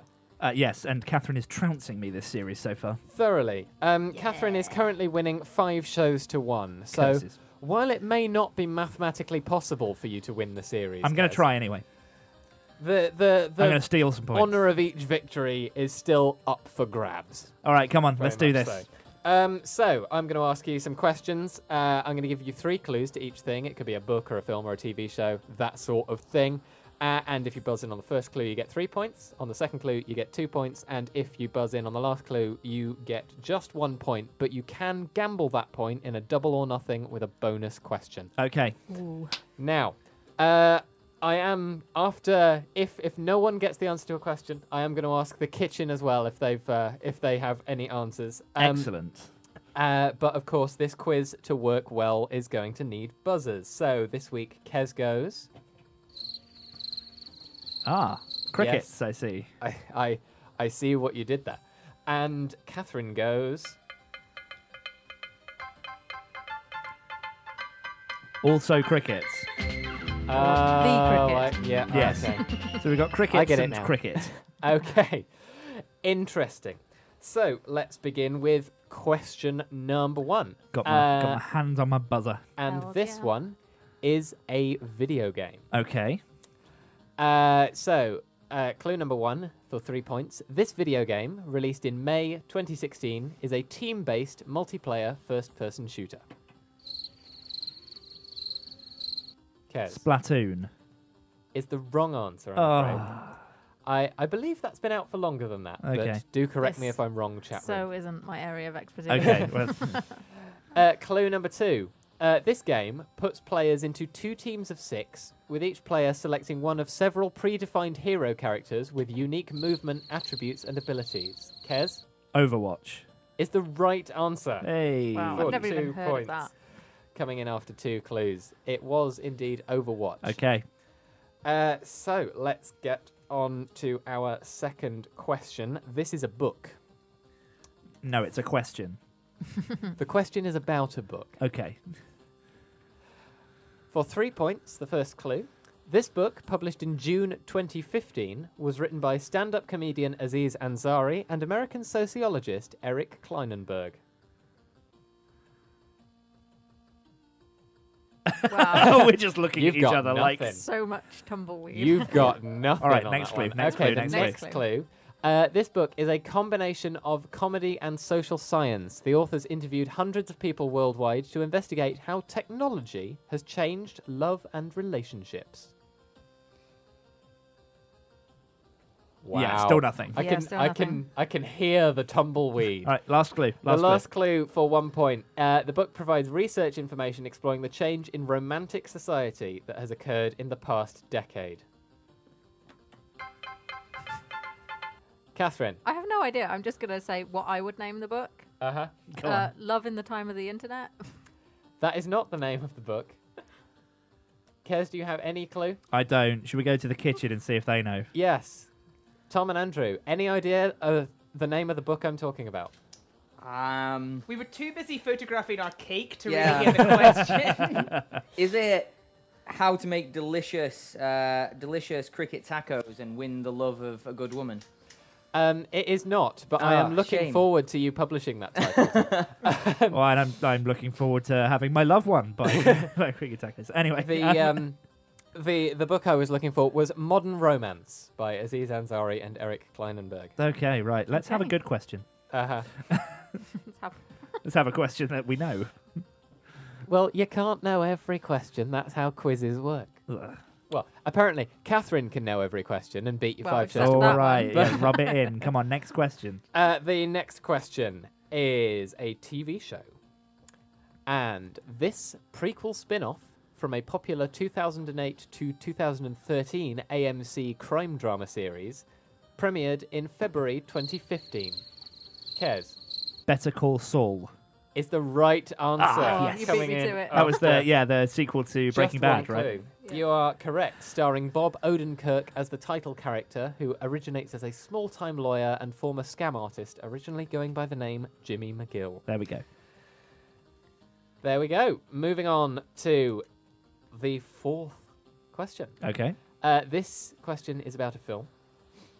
And this 2016 American mystery crime thriller neo-noir action comedy, that is a lot of genres. Right.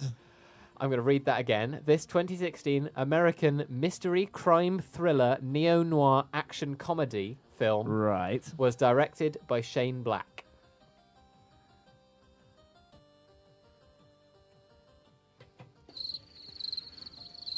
Kez. Finding Dory. What? I think it ticks most of those genre boxes. I would absolutely love to see Including the Sigourney mystery Weaver. crime thriller neo-noir action comedy version of Finding Dory, but I'm afraid that's not the answer. Okay. I'm going to guess Birdman. Birdman is not the answer because that did not come out in 2016. Oh, okay. It felt came like out it did. like But there was a 2 bird years featured before in that. Finding Dory. Yeah. Right, come on. This film premiered on the 15th of May at the 2016 Cannes Film Festival. That really doesn't help. Would you like the third clue? Yep. Yeah. The film stars Russell Crowe and Ryan Gosling as a pair of 1977 Los Angeles private eyes who investigate the disappearance of a teenage girl. Kez.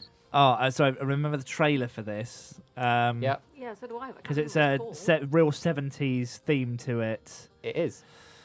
What's it called? I didn't watch it on a plane because I thought it looked rubbish. The name's gone from my head. I remember thinking about Something- going to see it and yeah. then deciding it probably wouldn't. It's got a be up really my street. catchy name. Yes. I don't know. No. It's I'm going to need the Nothing. name. No. Tom and Andrew, have you got any idea what film I'm talking about? It's a pass Is it- from me. Is it The Good Guys or? Oh, you are very, very close. It's The Nice Guys. Oh, yeah, so close. Surely I should get that. That's close enough. Yeah, I'll give you that point. Yep, you get a point. Yes.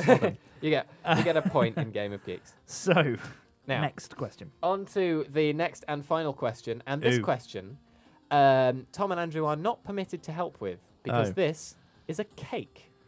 Okay. Okay. So, for 3 points, this cake was allegedly invented when the personal cook of Derbyshire landlady Mrs. Greaves made a mistake and got Greaves' instructions wrong. Kez. It's on the tip of my tongue. It's the one that's like a... Oh, hang on. Yeah, no, I know it. 1 second. It's the cake without the flour. The Can't give you very hang long. on. No. I've got it. It's at the top of my head. I'm gonna need it- Torta Caprese.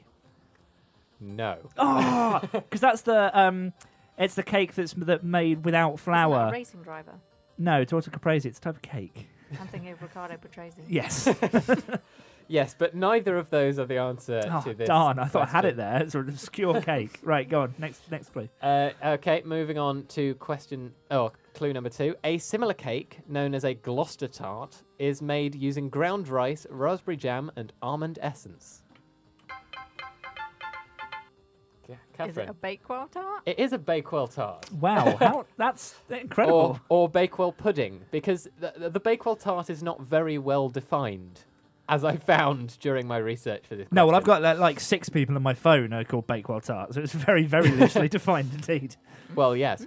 Nobody there- called Gloucester Tart, actually, though. I need to go to Gloucester more. Well, clearly. There's no actual evidence that it originated in Bakewell in Derbyshire, but it is rumoured to have originated from there. But the Gloucester tart was discovered fairly recently in a Gloucester history book, and now they serve it at like Gloucester museums and stuff.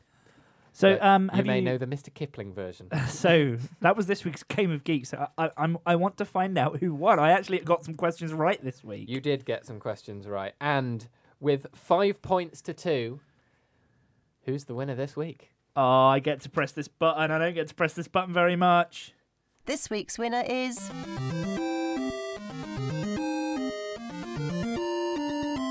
Kez! Yay! I won! I did it! Well done, Kez. And I was even let down by a Bakewell tart. Well, I really overcomplicated that answer, didn't I? Torta caprese. Yeah. But I think, actually, thinking about it, that was invented in the US by gangsters, I think. Possibly. I don't know. Anyway. Tom and Andrew, any opinions on Bakewell tarts and the origins thereof? Right. I actually live very close to Bakewell now, so I could get in trouble if I come down firmly on either side. I know the one that definitely does come from Bakewell is the Bakewell pudding, which is like a custard tart type thing. It's a lot richer. And a lot of folks in Bakewell do sneer upon the tart because they prefer the pudding. Sneer upon the tart. Sneer upon the tart. That was a very grand turn of phrase there. It's my epitaph that is just written. You're listening to the Geekly Chronicles. It's like a penguin, but the jokes are better. Oh, well. I wouldn't go that far. No. We have a hive of activity here. So I've had a plate put in front of me. This looks incredible, Andrew. Really good. So that's our soft tacos with Tom's signature spice mix. No, they're not locusts. What are they? They are crickets. Crickets. Sorry. I can really see the cricket. And then we've got a multi-bug cake for you to enjoy with an ant praline. Well, I think we should do the crickets first for Shia. Yes. As the non-consumer of the bugs, I shall narrate the experience. So have you pickled this onion yourself? Yeah, that's a kind of nice traditional kind of Mexican thing. I don't want to drop the savoury on the sweet. sweet. It's sort of like eating like bacon bits on a salad. Right. Okay. So I'm gonna give start savoury. I definitely start savoury. Right, Chris. They're going to be in your hands now, where you describe our. Oh gosh, I'm reactions. Flying solo on this show now. Trying to arrange my plate to catch. Go on then. Oh well, Kez has gone in for the taco. Oh wow. Oh, there's a lot of very perplexed but pleased reactions around the table, I think. We're getting nods from our floor manager. We're getting it looks like this has gone well. There's a lot of lime in it. I'm liking that. Yeah. I can remember just before we started the show, you'd prepared the lime in advance, and the smell of lime down in the kitchen was prepared just, the lime in it, but grew the limes. Yes. Oh, this is amazing. Yeah. There's a lot of crunch from the insects actually. Yeah, there is. They're oozing out, trying to escape. But there's a picture for you, listeners. There is you can taste the insects. They've got a bit of an aftertaste that's very different. I'm definitely going to need some kind of napkin when Yeah. So this is crickets. It's guacamole and a bit of veg and some pickled onion and crickets, and it's actually very good. I think it's kind of like what we were saying earlier. If you match it with lots of other things, if you had them on their own, it's quite strong. But actually, in combination with other stuff, it can be quite nice. We used quite a lot of spices with the crickets when we fried them, and I just recently came back from Australia. Discovered chicken salt. There's quite a lot of chicken salt on these on these crickets. Excellent. I think if you do that, and I tried to load these tacos with quite a lot so that we'd get a nice image of it. But I think if you kind of, even if you just had a smaller amount of maybe chicken or beef on it and just scattered a few of these on, that would be fine. Get yourself used to it. No, well, cricket tacos are a win for me. I think it's good. Well, this is very good. You're missing out, Chris. The cricket tacos have gone down an absolute treat. I think it's fair to say. It's as good as any beef taco I've had. Yeah, I mean, I'm a fan of chicken tacos, but this is very, very good. Did you have an interesting aftertaste? It's not unpleasant, but it's distinctive. It's different. Yeah, I'm kind of tasting it, thinking this is nice. It tastes almost like bacon, but like fake bacon. It tastes a bit like Quorn bacon, actually. Veggie bacon. It tastes like veggie bacon. We were You're also really sort of almost overdone bacon. Yeah. It's kind of so crispy. It's interesting, isn't it? I'm getting the spice now. The spice is amazing. So this is your signature secret spice mix, is it? Yeah, invented this morning. Excellent. Well, I'm not gonna finish the rest of that because I have to try the cake. Yes. So let's I will sample be the eating cake. a lot more of that later. It sounds like those are absolutely fantastic. So That's brilliant. Right, so we've got let's move on to the cake. Are you ready for the cake now, Catherine? So this is with the I cricket feel like I need flour. a sorbet in between actually to clear the palate after that Lick my spice. finger.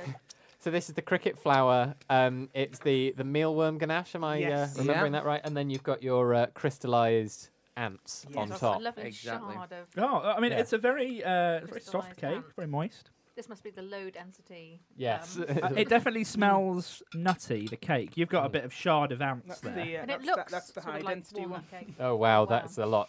That is a Yeah, lot that is of a lot of ants. ants to your Okay, ants so to your, we've got this bit of cake here. We're going to go for it, Catherine. yeah. Catherine's Okay, just here we go. Just getting a some bit of on the fork. ganache. Here we go. Yep. Mhm. In it goes. It's Mm. yeah. It's that very looks like nutty. turned It's like out well. nutty chocolate. Mm. Mm. Well, Smooth. as our guest was saying, It's kind of like mealworms eating a do have walnut quite a cake, nutty really. taste to them. It is very walnutty, isn't it? It's quite. It is. There are 1 or 2 walnuts in there. We should say. Yeah, Right, that might it's be not. it then. It's not exclusively mealworm, but There are significantly more mealworms than nuts in it, though. yes, the overwhelming flavour is. And so what's is the mealworm. what are the? So what's in the Genoese? Well, actually, Genoese is the little black flecks you can see are actually just chocolate. Right. Nice Okay. dark chocolate. Hmm. And the cricket flour, that was the one time we used the kind of ground flour rather than the whole bugs. Is that what kind of gives it the nutty taste? I Generally, think so, yeah. And I think we found when we baked it, it added a bit of protein. So I mean, I'd say this is a fine enough bake, but it's quite tough. It's almost bready, and I think there's But the ganache makes it though. It's incredible. Yeah, the mealworms actually come out really well because they kind of, it's almost like a Nutella. Yeah, Yeah, I'm enjoying this. Bugtella. But And I'm more It's into Sweetest cake. savoury things than sweet things. But the cake it's nice because it's not too sweet. It often horrifies me It's how very much sugar crunchy ant ganache here. goes into Not cakes. ganache. Yeah. The ants. Probably. Oh wow. I think that's quite passable. Do you Oh. want? I think you should try. I think you've got to try the intense. The intense yeah. Bug Go on, Rally. get them a bit of the, Oh, we're live on the air. intense, And it will. high density ants. Very cool. Wow, this is incredible. Oh, There we go. Okay, so this thing here is oh my god, and I'm not sure I could stomach this. It's Oh wow, yeah. Yeah, after you, Catherine. You will get the Yeah, full sure, okay. the full hit. yeah. Catherine is just going straight in for it. Excellent. How is it? Fine. All right, I'm gonna Sweet. avoid that big one on the Sugar top. I'm gonna give in it a go. Yeah, hardly any leg. Actually, That's good. It's not bad. It's not bad. It's an interesting experience. Wow. That's good. I think one of the things that we thought I'll when go we were back to doing my this, taco, I think. when we were doing this downstairs, we were saying not all of this is like super successful. But that's kind of the thought, right? We don't cook like this. We don't use these ingredients every day. Yeah. So we're going to need to go for a process. We've got to try little different things. And, you know, we made 2 pralines because the first one we made didn't work. And so we're going to make a second one.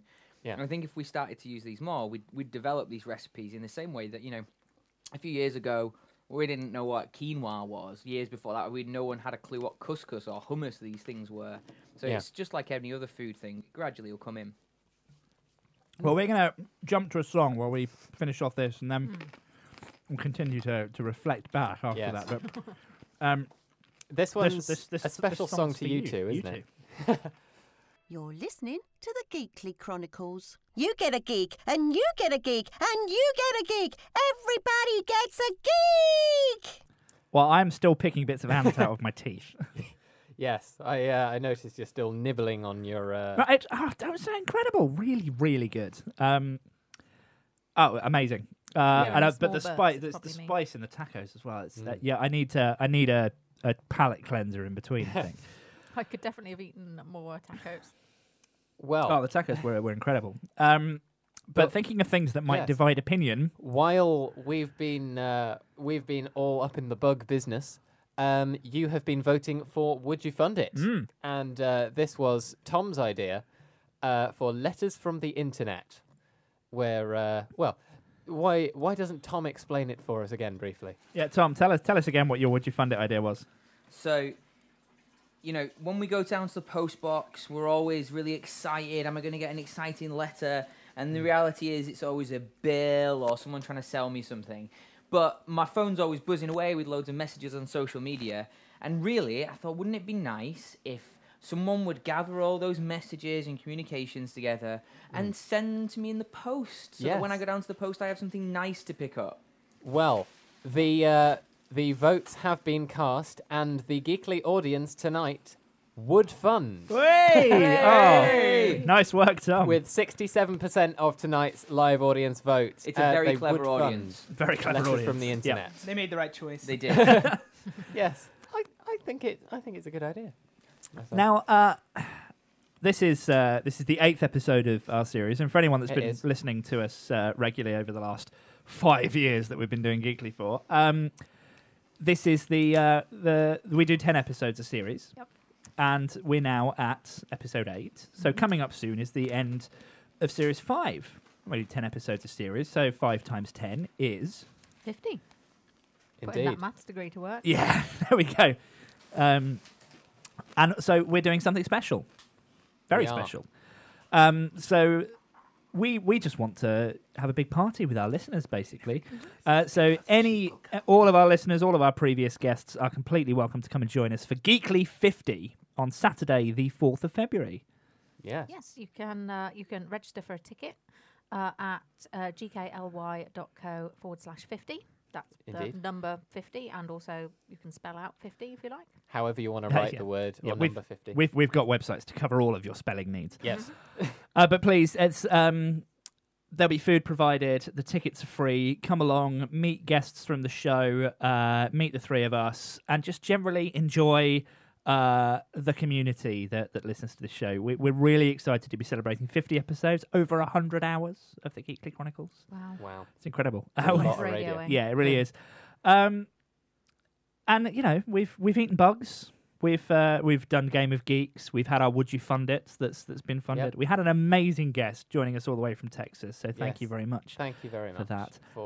To Robert Nathan Allen for joining us on the show. It's been a really packed evening. It has, but would you believe that's pretty much all we've got time for? Yeah, I mean we literally have like a minute and a half left. We do. So I mean I kind of feel like we ought to talk to Tom and Andrew. Tom, Andrew, thank you so much for coming and bugging us quite literally.